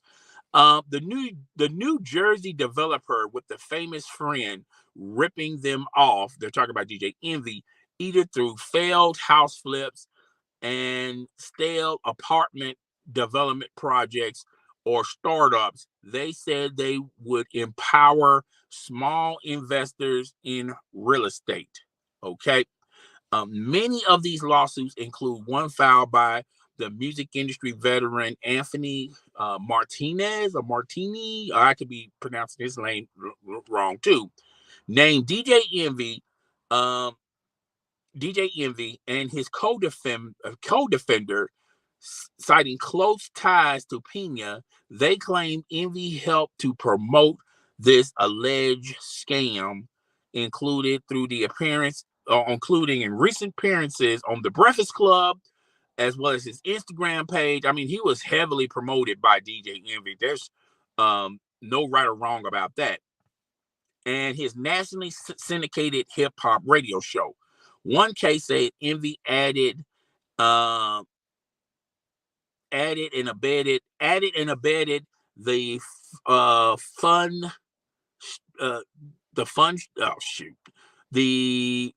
fraudiness of using his public likeness as his well-known radio DJ to promote real estate schemes. Firing back, he said these types of allegations are not only false. He said he himself is also known as a victim too. Pena has also scammed him as well. But also in the defamation, he is suing social media influencers who first publicized these accusations, claiming he spewed and lied to promote his own real estate business, and he's demanding to be dismissed from these investor lawsuits. So it's basically Pena that's going to is probably going to get a Caesar that's going to probably be doing a lot of jail time, but what we don't know. Okay, so they're sensationalizing the situation. Envy lawyer, his attorney D'Angelo, in the law firm of Blank Roman, in an interview with Billboard, Envy has no involvement whatsoever. The only reason he's being dragged into this because he's a public figure.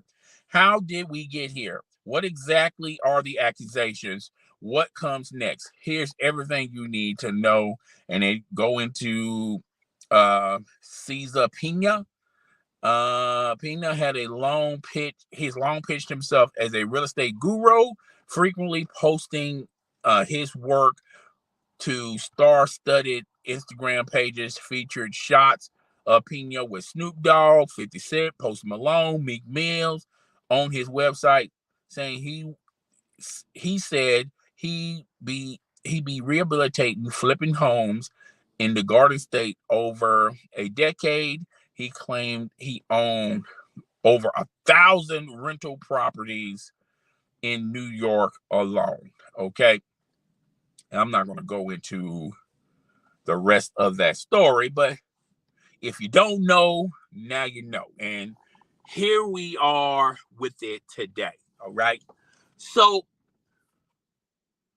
like I said, this story was first reported by Tony the Closer and Cornell, whatever his name is, he has a YouTube channel. They basically, Spencer Cornell, they have a YouTube channel, and they've been documenting this story and keeping us well aware and well informed about this story. And at first, it was just on social media. Okay. DJ Envy has he really hasn't talked about it. He sort of kind of talked around the subject. He makes sure that the subject is not this is a big story, particularly on social media. And the Breakfast Club wasn't talking about it. They were talking about everybody else, but they wasn't talking about this story. Okay. This story is internationally known and more popular than the story that DJ Envy talked about on Rumor Has It. He was talking about Tyrese. You know, okay, let's just face facts, face reality. DJ Envy and Tyrese, they have differences over DJ Envy's wife, and he was gloating about the story that Tyrese is being sued, he he's gloating about it, gushing from ear to ear. But yeah, that's a story. But and that's a story that probably fits for Rumor Has It. But the bigger story is about you, DJ Envy, being tied to this Pila, or whatever his name is, this pyramid scheme that y'all running. And now shout out to Tony the Closer and Spencer Cornell. They was talking about there was some incidents where people were, like, an investor will buy this rental property, will think they're buying this rental property or in the process of buying this rental property, and someone else who was pitched for this rental property also put money into it. Essentially, this real estate guru would pitch the same property to 2, 3, 4 different people. Okay. They also talked about the apartments that they was going to build, this large apartment condominium type style. And they're claiming due to COVID, the project has been stalled and it's pretty much put in ice, but they're still willing to take money for the property. Now, Tony the Closer said on a recent live stream on Instagram that Pina, this I'm just gonna call him the real estate guru, okay? Because I think I'm mispronouncing his last name, okay? So he was saying that this guy is strapped for cash. He can't even pay for his credit card. Now, allegedly, he's saying this, not me, okay? He's saying that this man can't pay his credit card. This man, the cars are about to be repoed. His wife's car is about to be repoed. He's strapping for cash, but this man has scammed millions out of people. And what makes it worse, they scammed a victim that was involved in a heinous crime, and she was awarded a judgment. And they scammed, okay, we shouldn't say they, let's just say the guru, the real estate guru, and who DJ Envy promoted heavily on the Breakfast Club and on Instagram. They even scammed her. Okay. Now, the credit guru or the credit guy, he even took to social media, called DJ Envy a scumbag, and DJ Envy don't answer or return his phone calls. He talked to the real estate guru Pina, can't get him. He said he lost money from them.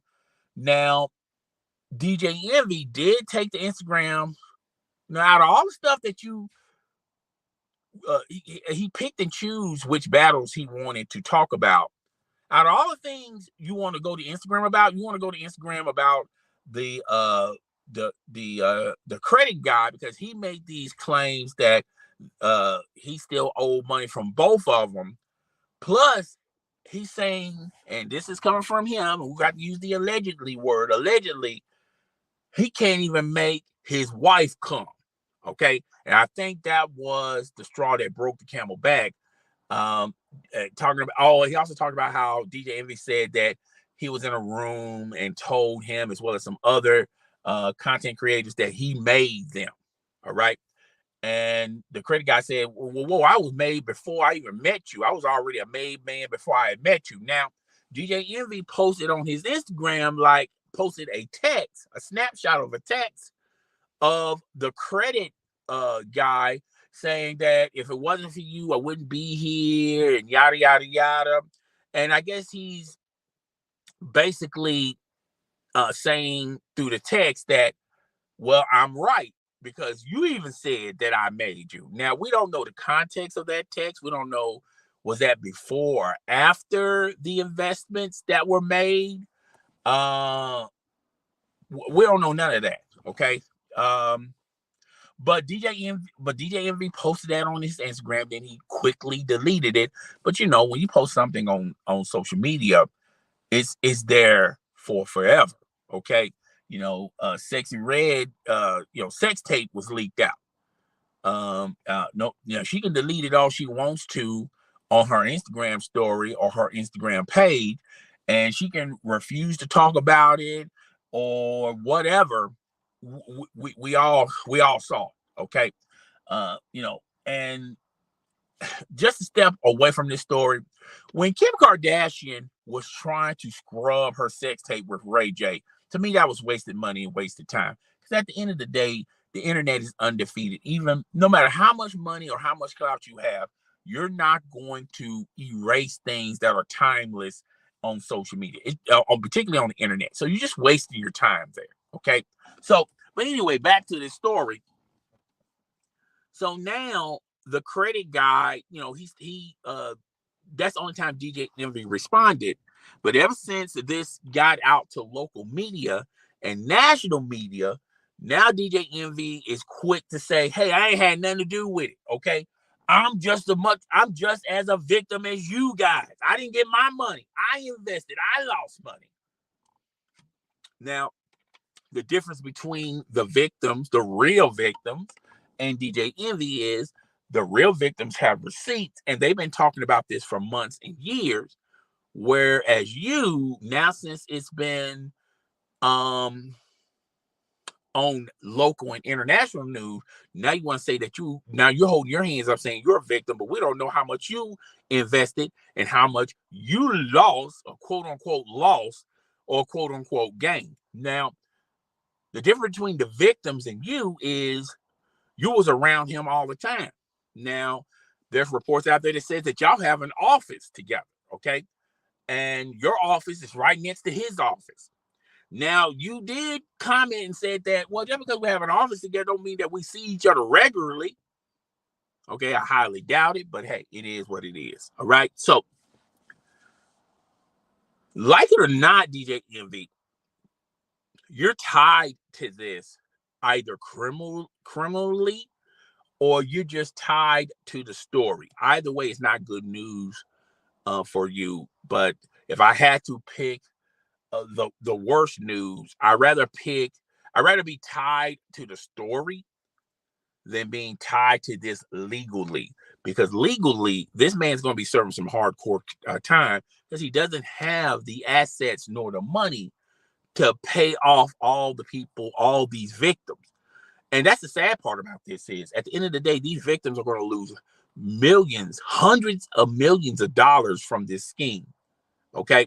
People are looking at the $100,000, the $500,000, the 75. They're looking at those numbers, and they're saying to themselves, well, they lost. Don't get it twisted. They lost some money, but they have the ability to make that money. But what people don't look at the long term was these people had an opportunity to, if they would have invested this money in the right things and in the right people, they could have stand to make millions. Okay. And I'm going to tell you why, because during that recent boom where construction work was massive, homes were being built, homes were being built, and homes were being sold before they can put the roof on. Okay, you got apartment complexes that was raising their rent because rent was at an all-time high. Just imagine if these people would have invested their money in actual projects, they could have stand to made millions off of it. And they believed DJ Envy promoting this guy, and they had, and a lot of these people know DJ Envy through friendship, through working relationships, through partnerships. And let's just say hypothetically, DJ Envy is innocent. Let's just say hypothetically he was innocent. Let's play that card, okay? At the end of the day, DJ Envy is going to lose a lot. His reputation is going to fall at an all-time low. I don't see him keeping that job at the Breakfast Club. iHeart is going to disassociate themselves with DJ Envy, even if he's not implicated legally. But this, in turn, this story being connected to this story is going to hurt him financially. Okay, he's not going to be able to have those car shows or do real estate. I mean, his name will be trash juice. Them car shows are no longer existing.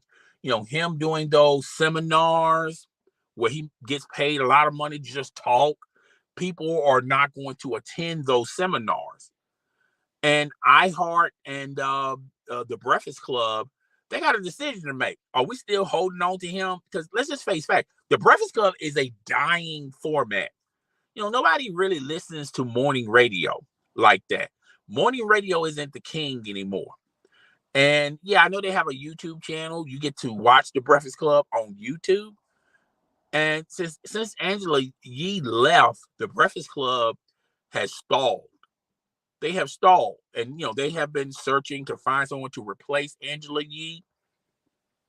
They tried Jess Hilarious. I thought that was a bad idea. You know, yeah, I know Jess Hilarious, but I mean, if you're on social media, you know Jess Hilarious, but outside of social media, her star is not that bright.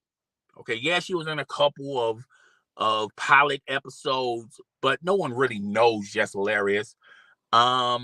And I really think iHeartRadio is being cheap about it. I think if they really, by the decisions with the replacement for Angela Yee, that should tell you guys that iHeartRadio is not that interested in the Breakfast Club. And I just think it's on life support, and ultimately they're going to phase it out. Now, you know, Charlemagne the God, he's doing very well with the Black Effect. You know, he has a slew of podcasts under him, as well as he has his own. He has two very successful podcasts with Andrew Schultz, and he has a podcast of his own. So he's gonna be good, like good food. But if you look at DJ Envy, other than the Breakfast Club, what else he does? He does the seminars about establishing credit and real estate and car shows. Well, you have to have a prestigious reputation to continue that type of work. And let's just say, hypothetically, you know, he's not implicated or charged legally. Still, people are going to look at him differently moving forward. All right. And I think it's ultimately going to hurt his reputation. It's going to hurt the amount of money he makes. And that may have a problem at home. Okay, it's bad enough, allegedly, he can't please his wife. But do you think Gia or Gina, like everyone was giving me all this flack that I kept saying Gina, and it's Gia. But if you look at Gia and you look at Gina, Gia is G-I-A, Gina is G-I-A-N. Okay, it's short for something. It's hyphen for something. All right. But hey, that's neither here nor there. Back to her. I don't think she's gonna be with DJ Envy much longer. All right. because of he can't award her the type of lifestyle that she wants, because she always wants to be she was already financially stable. She was just the wife of DJ Envy, but she wants much more. She wants her own podcast. She feels like she's a star. She feels like she's a talent. Okay, she feels like there's interest for her. I don't think people are interested in her per se. I just think they're interested in her because she's married to DJ Envy. That's all. Okay, nothing to see here. But despite all that, if DJ Envy is totally resolved and responsible, and he's not legally charged, okay, let's just say on that, I think his reputation is going to be ruined because of his ties and his connection with the guru over there, who was a known who was a known felon, okay, who got out of prison. Okay, now if you look at his backstory, he said that he was in prison. Some old heads walked up to him and showed him the game about real estate. Okay, that's already a red flag right there. I mean, this man didn't go to no college, no trade school, none of that stuff. He's got all his expertise from ex-cons. Okay, so that's a red flag right there. And DJ Envy was joined to the hip with him, and he was promoting him heavily on social media as well as the Breakfast Club. So that should have been a red flag right there, but he was vouching for this guy, saying that, no, this guy is like good food. Trust him. Yeah, we're telling you his story. He used to be a felon. He used to be a convict, but he done changed his ways, and he's for us now. He's for the community and this, that, and the third. Okay, I get all that. But if you didn't heavily promote him, then he would have probably, he wouldn't have as many victims as he has now. And a lot of those victims, lost money, they lost property, they lost jewelry, they lost their reputations, and family, having conflicts with their family. It's a sad state of situation. And if DJ Envy is found guilty on these charges, he's gonna have to, if there's some evidence that's tied DJ Envy to this illegal stuff, if I was DJ Envy, and who's to say DJ Envy hasn't already did this with his legal team? He's probably the star witness for Pina or Pia or whatever his name is, Pinea, whatever his name is, the real estate guru. Who's to say DJ Envy hasn't already had parameters in place where he's going to testify against him, and in return he's not going to receive no jail time, maybe some probation, maybe he has to pay some restitution, but he won't receive any prison time. I think DJ Envy would take that in a heartbeat.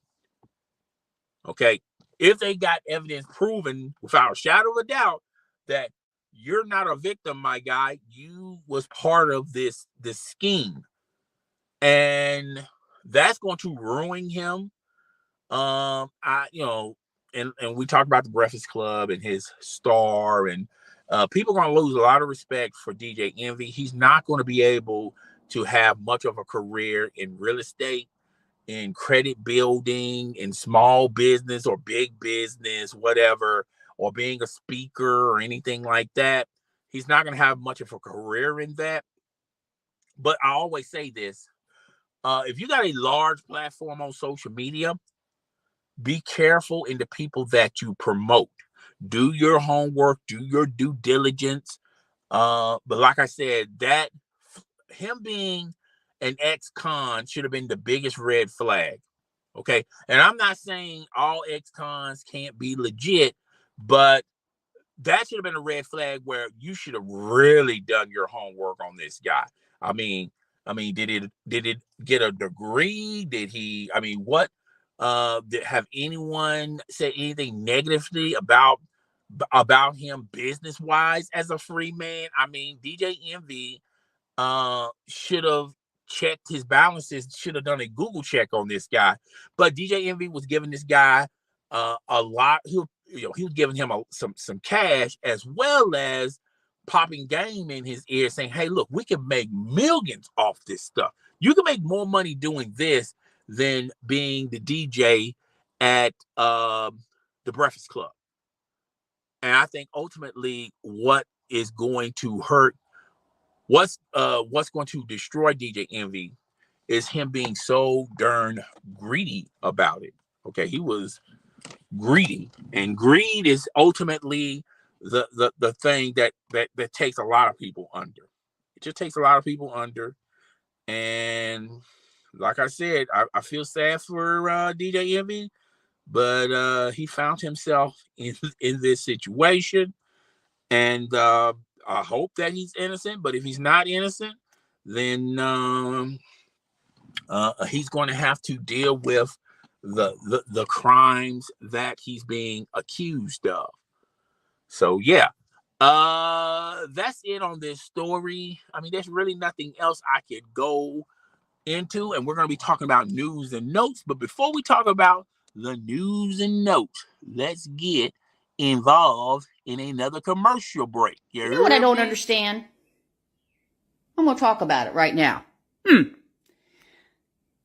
I get the views. I get a lot of them. But I don't get the likes. Like if you spend that much time to watch the video and then you don't hit the like button, what's going on? Come on now. Pull yourself together. If you're going to watch it, like it. Get busy. You got things to do. Hit that button. You know what I don't understand? All right. Back to another one. This is going to be news and notes. I'm going to try to make this short and sweet. We talked about it briefly last week. Tasha K, the bankruptcy manager, told Tasha K that you're going to have to pay up. You're going to have to work out some type of situation with Cardi B. You owe her the money. Tasha K has explored all types of avenues to not pay Cardi B. So now the bankruptcy lawyer saying that you can't file these charges under bankruptcy. She wasn't filing everything under bankruptcy. She was only filing a certain percentage, saying that is worthy of bankruptcy. And the judge said, nah, fam, you owe this girl every single dime, dollar, nickel, quarter. You owe her you owe her a bag. Now, let's just face facts, face reality, okay? Tasha K is a multi-million-dollar artist, okay? This is chump change to Tasha K. And Tasha K really is not looking for the money that seriously. This is more of Tasha K vindicating herself and and taking her to court, winning the judgment. And it doesn't matter to Tasha K's logic. It doesn't matter if she was awarded $1,000 or $100 million. Being awarded something just shows that Tasha K was lying from the get-go, that Tasha K was lying and trying to ruin her reputation. And Tasha K chose trying to be famous over, trying to get the story correct. And, there's consequences and repercussions on everything that you spew on social media. And now since she got this judgment, it's not about the money, it's the principle. And Tasha K is not, Cardi B is not going to lose any sleep if she doesn't get none of this money. If she gets half of her money, or if she gets 25% of her money, she's not losing sleep because of that. It's just the fact that you owe her money. When it comes to Tasha K, she doesn't want to give her the money. And normally when people don't want to give you what you owe them, is one or two reasons. It's probably both of them. either you too immature to realize you owe someone money, or you don't have the money. And I just don't think realistically Tasha K has the money. She wouldn't be fighting so hard to not give Cardi B her money. All right. At first, Tasha K was using this as a stick, as a ploy. I don't have it, hashtagging that, this, that, and the third.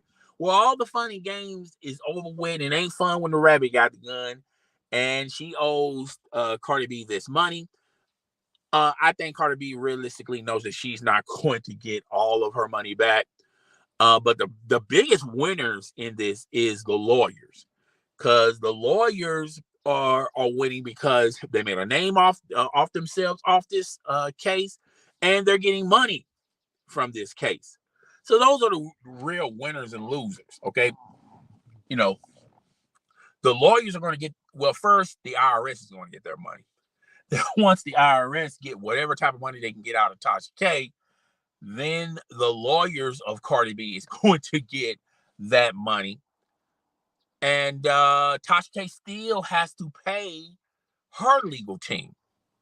Now, it would not surprise me none if down the road Tasha K sues her legal team, and she sues on the fact of they lost her the case because they were not qualified to handle this judgment case as well as the bankruptcy case. But if you look at their website, it clearly says that they don't have no expertise in either of these fields. But Tasha K chose these lawyers because that's what she could have. That's all she could afford. Okay, and that's at the end of the day. A lot of people don't want to face facts and face reality. Sometimes you're in a situation.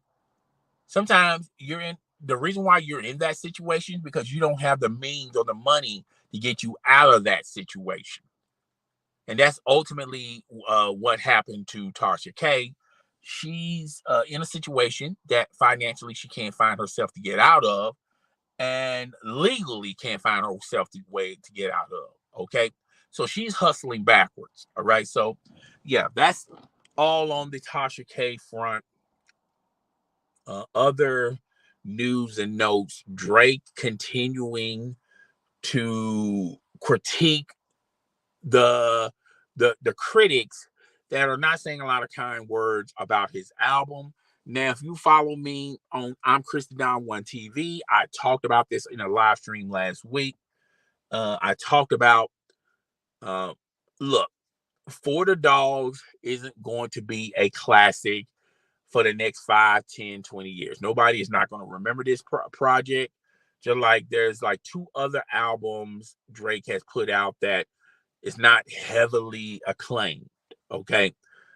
Honestly, never mind. That wasn't a good project. Scorpion was decent. It was mid, but it wasn't, and when you compare these albums, you're comparing these albums on Drake's catalog. You're not comparing these albums to anyone else's catalog.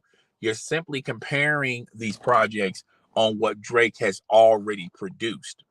Now, a lot of people are not too favorable of the album, and Drake has lashed out on them. The most biggest one is Joe Budden.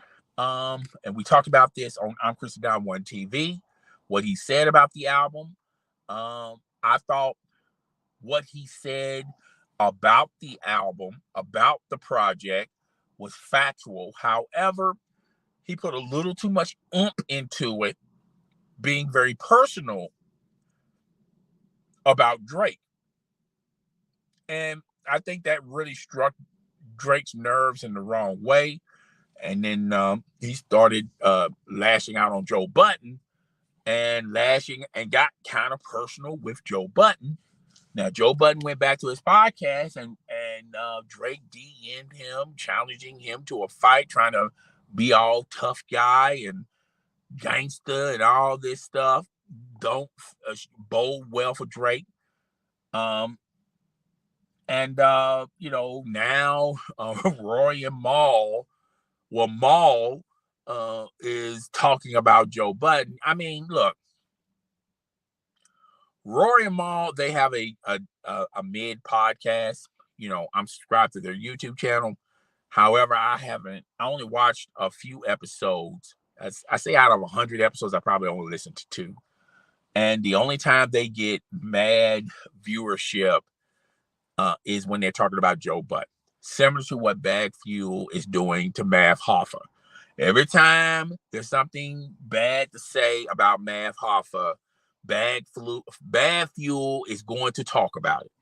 And when Joe Budden is in the news for all the right and wrong reasons, Rory and Mal is going to talk about it. When Adam 22 is talking about No Jumper or about himself, negatively wise, if someone gets fired or get let go or whatever, AD on the community is going to talk about it. And as a content creator, messy sales. 2 things in content creating sales: being messy and sexual. Though you're going to get mad views if you do that. And the 3 podcasts I just mentioned, they know they're going to get their best views. They're going to make their most money when they talk about their former colleague or employee or employer. Well, in this case, employer. And they know a lot of people are going to go to their podcast because they know they're going to talk about it. All right. And it just seems like Rory and Mal, and they've been on this podcast for like almost 2 years. It seems like they don't even have an identity no more. It just, people generally are gravitating to Rory and Mal because of, they want to hear what they say about Joe Budden.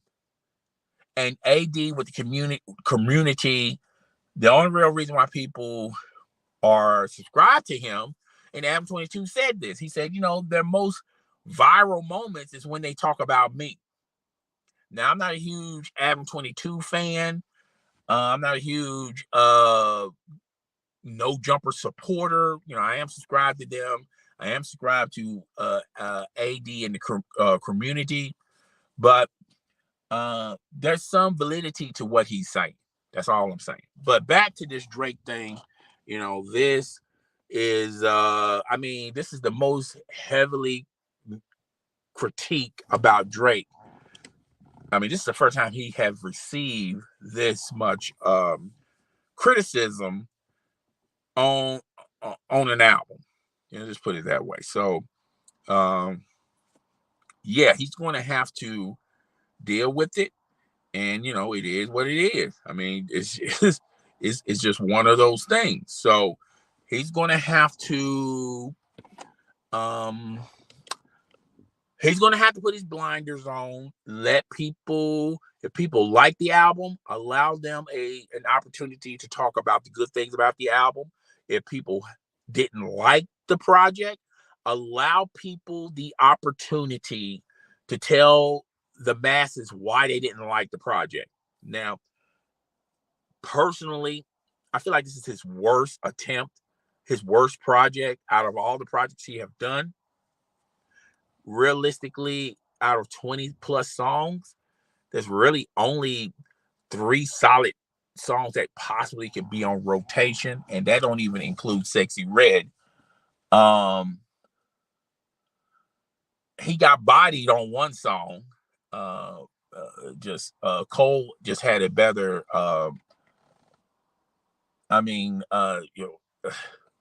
I feel like the 6 a.m. Let's just talk about the positives, okay? Let's not talk about the negatives. I think people have already spewed the negatives about this project. Let me focus on the positives, okay? I thought the 6 a.m. joint was pretty dope. I like the concept of 6 a.m. He was really lashing out on people that had critiques about him in the NBA Youngboy. I like that joint. I like with the video, the 6 a.m. video, I like seeing a different side of Drake. I like seeing his son featured more, and it just shows Drake phasing out of one situation and welcoming and embracing and being a father to his son. And he wants to be closer to his son.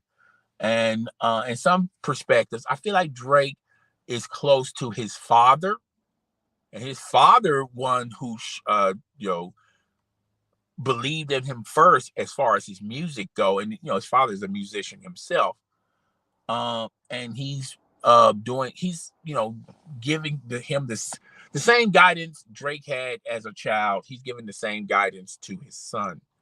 And I thought with that video, with that song, it all tied together. And I saw the video and heard the song before the actual album. The album was already released. So I saw that before. And I thought that was pretty dope. And it kind of hyped me up into listening to the album. And I listened to the album while I was at work. And I had to listen to it 3 times in a row from top to bottom. I think at the end of the day, it's going to move a lot of units. At the end of the day, there's going to be some, maybe 2 songs from that album that's going to be, that's going to enhance that album even more. And I feel like Drake's reputation is what's going to keep this album considered to be awarded later on. But at the end of the day, this is not his best work. Certified Lover Boy, it was the Certified Lover Boy effect. Certified Lover Boy only had like two songs that people were really feeling. Honestly, Nevermind. That was an experiment. He was experimenting more on his own island music and house music and things of that nature. Nice. It was a nice package concept. And, he reached on that.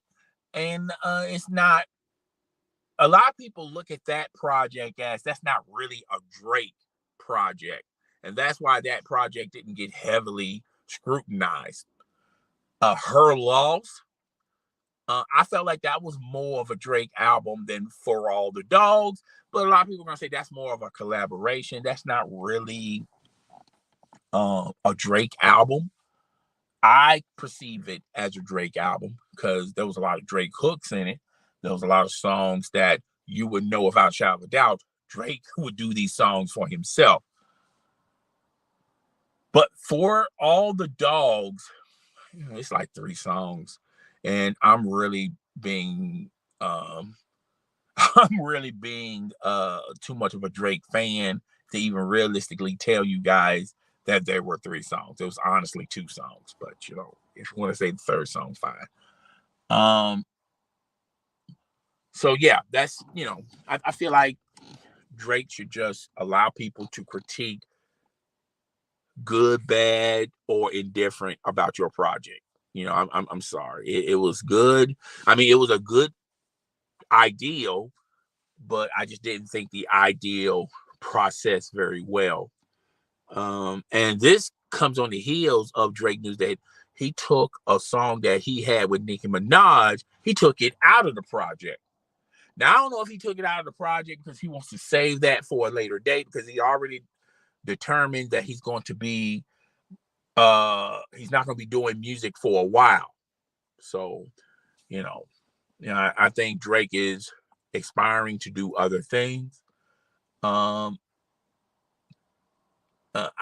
think he wants to, I'm not saying that he's done with music, but I think he's going to utilize music more as something to just release more than to try to outshine himself or out-top himself or out-top the artist that's in heavy rotation. Now, I don't think competition-wise, Drake is not going to compete anytime soon. And if you look at the course of albums he have made, Certified Lover Boy, Honestly Nevermind, and For the Dogs, That's just if you look at those projects, that's pretty much determining to you that, he's not competing with nobody. He's just putting stuff out. All right. So I think he's going to do other things. I've heard that he wants to be more into Hollywood entertainment, do like films or perspective like that, be more into fashion and promote his other artists. Okay, he still got OVO Radio, he still got the label, and he wants his own homegrown talent, his own artist. He wants to pretty much like what Lil Wayne did.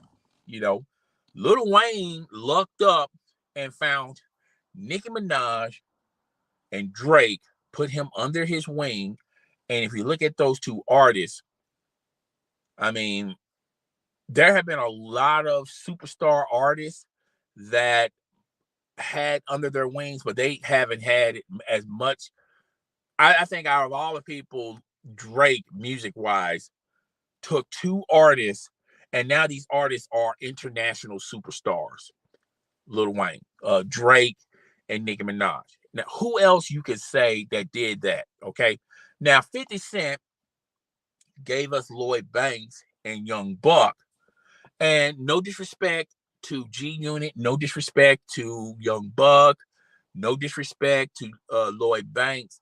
But if you compare their individual paths to Nicki and Drake, there's no competition. It's just too. I mean, it's just no competition. All right, but I'm pretty sure go in the comments section. Tell me what former superstar artists had under their wing two undiscovered artists, and when you look at them at the end result, what big time artists made their two smallest artists into international successors and international global superstars. Now they have been stars in the past that had people under their wings and had success, but not that type of success. That's what I'm trying to say. All right. So yeah, that's Sexy Red is in the news. She's talking about the sex tape. Everyone talking about everyone was mimicking the Pound Town lyrics when they saw her sex tape, and she was talking about her boo hole. I mean, her coochie hole pink, but her booty hole brown. And a lot of people saying that her coochie lips are browner than a Black and Mild, like it's been smoking Black and Milds all day. Okay. And she took to Instagram and said, no, it's still pink. You can tell some people out here don't have that have not had sex. They don't know what a vagina looks like, and this, that, and the third. But she pretty much sidestepped her coochie being dry. If you saw the video yourself, the guy that's performing these activities on her, he had to spit. So spit down there. Okay. So he had to lubricate it. Okay. So and people are questioning how trash it is. Let's just be fair. Okay. I'm gonna give Sexy Red some credit here. Okay. And I'm also going to give Sexy Red an explanation for all the people that think her stuff is trash because dude had to lubricate it with his own saliva. Let's give her some credit. Okay. I feel like that quote unquote, and I'm using my fingers, quote unquote sex tape that came off of her phone onto her Instagram page. I think that was strategic.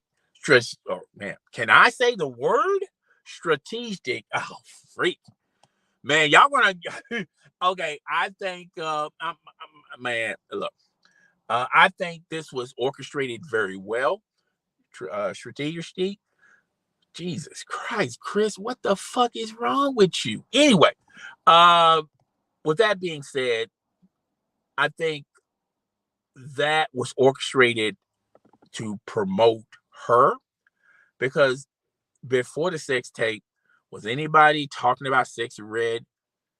And I thought slowly but surely Sexy Red was heading on a downcline. Okay. Now, she did Pound Town. She did the remix to Pound Town. She done had some viral moments. She has collaborated with other artists, but she's starting to become more famous for what she's not doing than what she's actually doing. And I feel like as a musician, you started slowly but surely seeing a downcline. And eventually people stopped talking about Sexy Red on social media. So they had to, they had to keep her relevant on social media some kind of way. Her music is not considered her good music. And yeah, she's been associated with Drake. Drake done did a couple of Nicki Minaj, and and that's because Sexy Red did a remix Nicki Minaj did a remix to Sexy Red. So of course she's going to give her an olive branch and say, okay, I'm gonna let you, hang out with the people that I like to hang out with, which is Drake and Lil Wayne. But then other than that, after that press roll, the Pound Town press roll was over with, the only time she would be in the internet on social media is what she'll tweet on social media. And that infamous clip of her taking pictures and some security guard walked by her, that was sort of viral. But nobody wasn't really, coming, what was really asking for any new stuff from Sexy Red, because Sexy Red was heading down a downcline. Okay. So what's going to get people talking about you? And I'm pretty sure that's what Sexy Red and her boyfriend was thinking.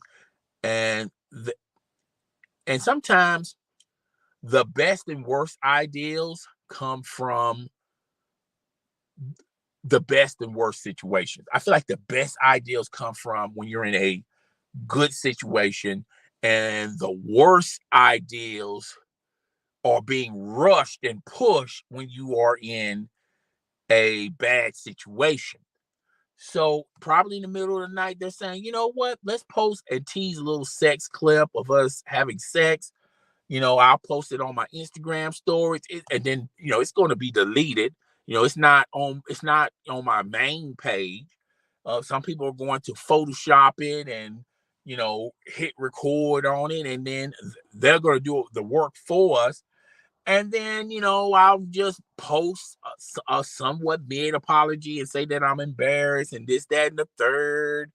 Or they wasn't even thinking that far. They just think, well, just post this and it's going to go viral. It's going to blow up. It's going to get a lot of eyeballs, and a lot of people are going to be impressed and things of that nature.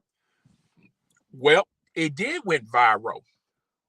People were talking about Sexy Red, but people were talking more about the performance itself and Sexy Red's coochie. So it was popular, but for all the wrong reasons Sexy Red wanted it to be. And then that's when she took to social media and, denounced it and talking about she's embarrassed, trying to make it sound like it got leaked. It didn't get leaked, folks. And she never said that this was revenge P word. Revenge corn. She never illustrated that it was. She's not prosecuting. So that should tell people that this came from the minds of two desperate people in a desperate moment, and saying to themselves, hey, we got to keep your name popping in these streets.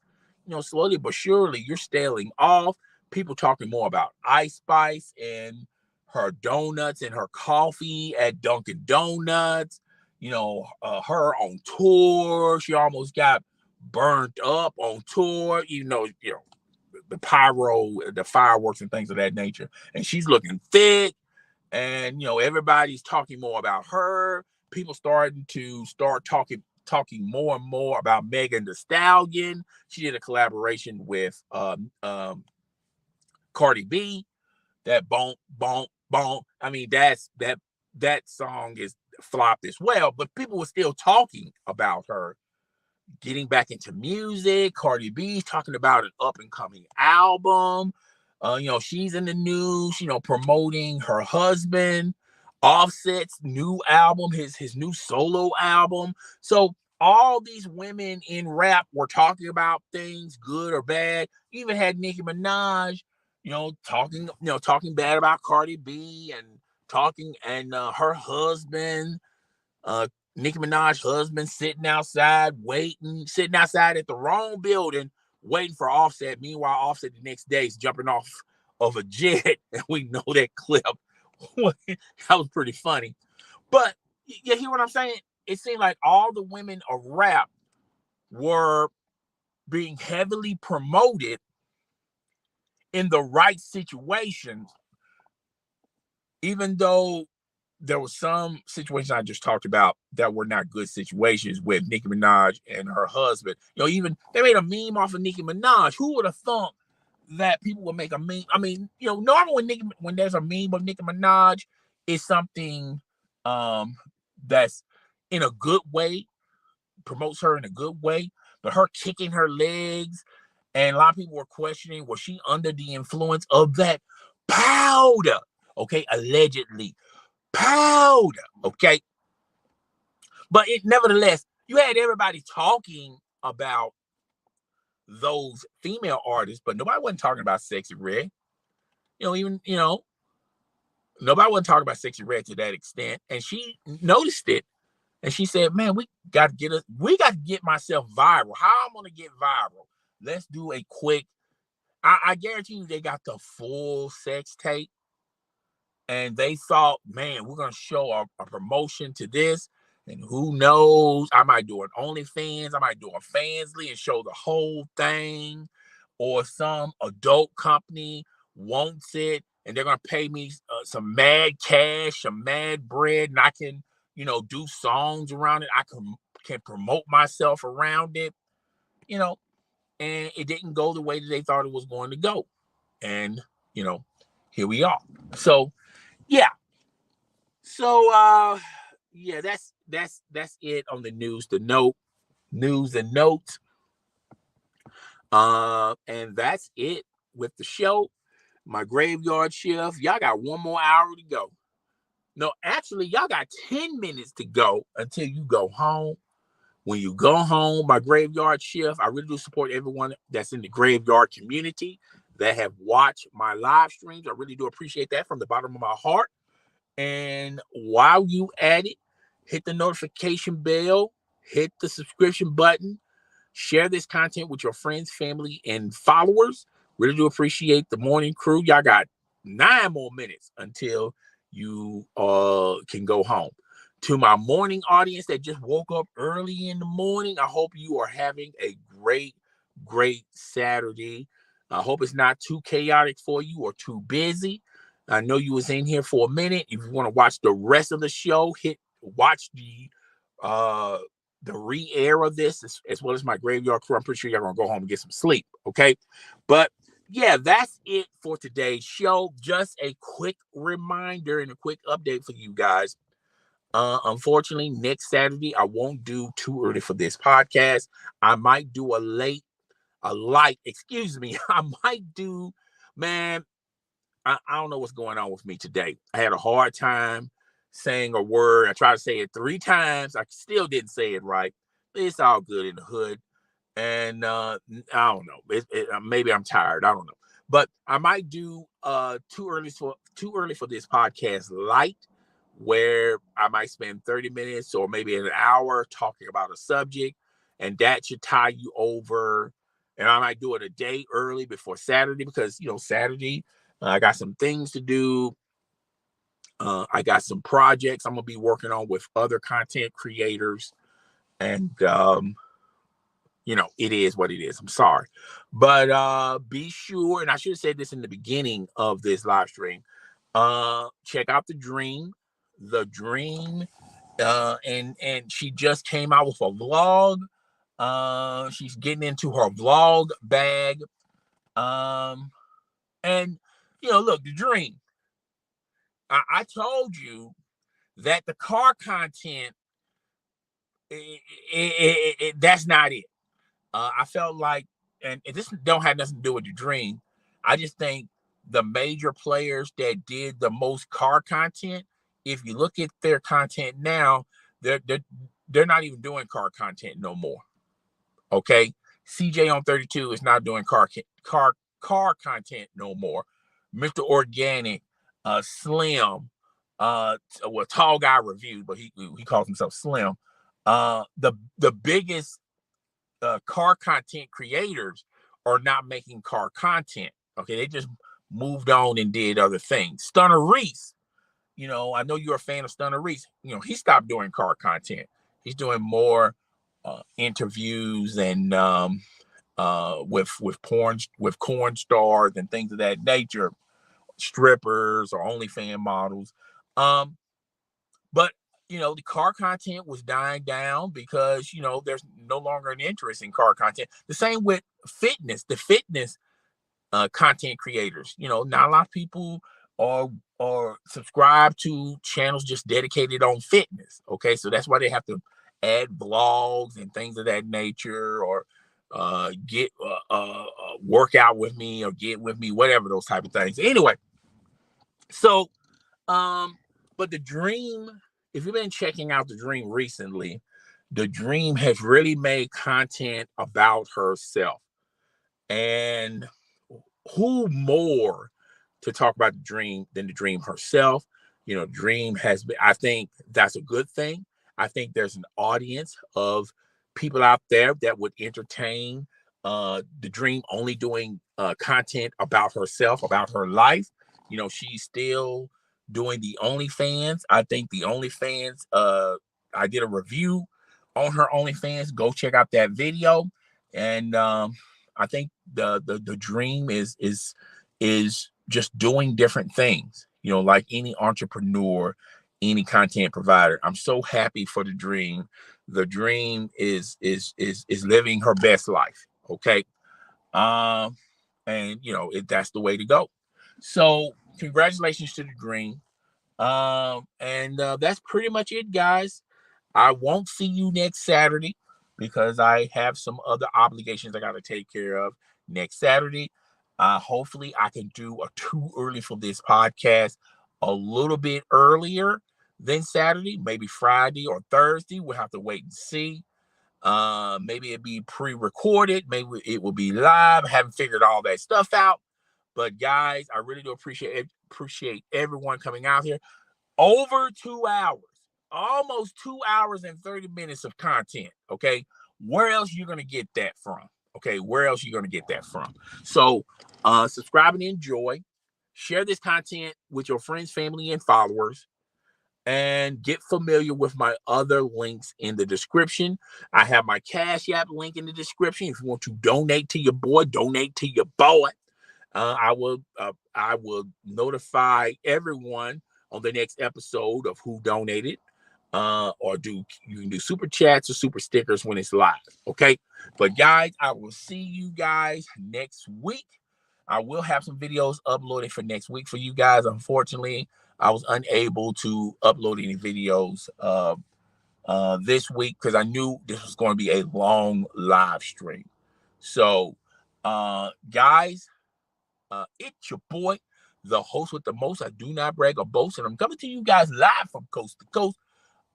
It's your boy. I'm Chris Down One. Episode 66 of Tyranny for this podcast is winding down. I will see you guys in next week. Be there or be square. Check out my other channels. Just My Opinion Podcast. And by the way, we're gonna have a live stream of Just My Opinion Podcast this Monday. So go check that out. I just uploaded a video to the channel yesterday on Just My Opinion. I uploaded 2 videos on I'm Chris the Don 1 TV. And I just did a live stream today, as well as my audio podcast, I'm Chris the Don 1. Yeah. So that's all I got. I will see you guys sometime next week. I'm gone. I'm out. I'll see y'all. Deuces.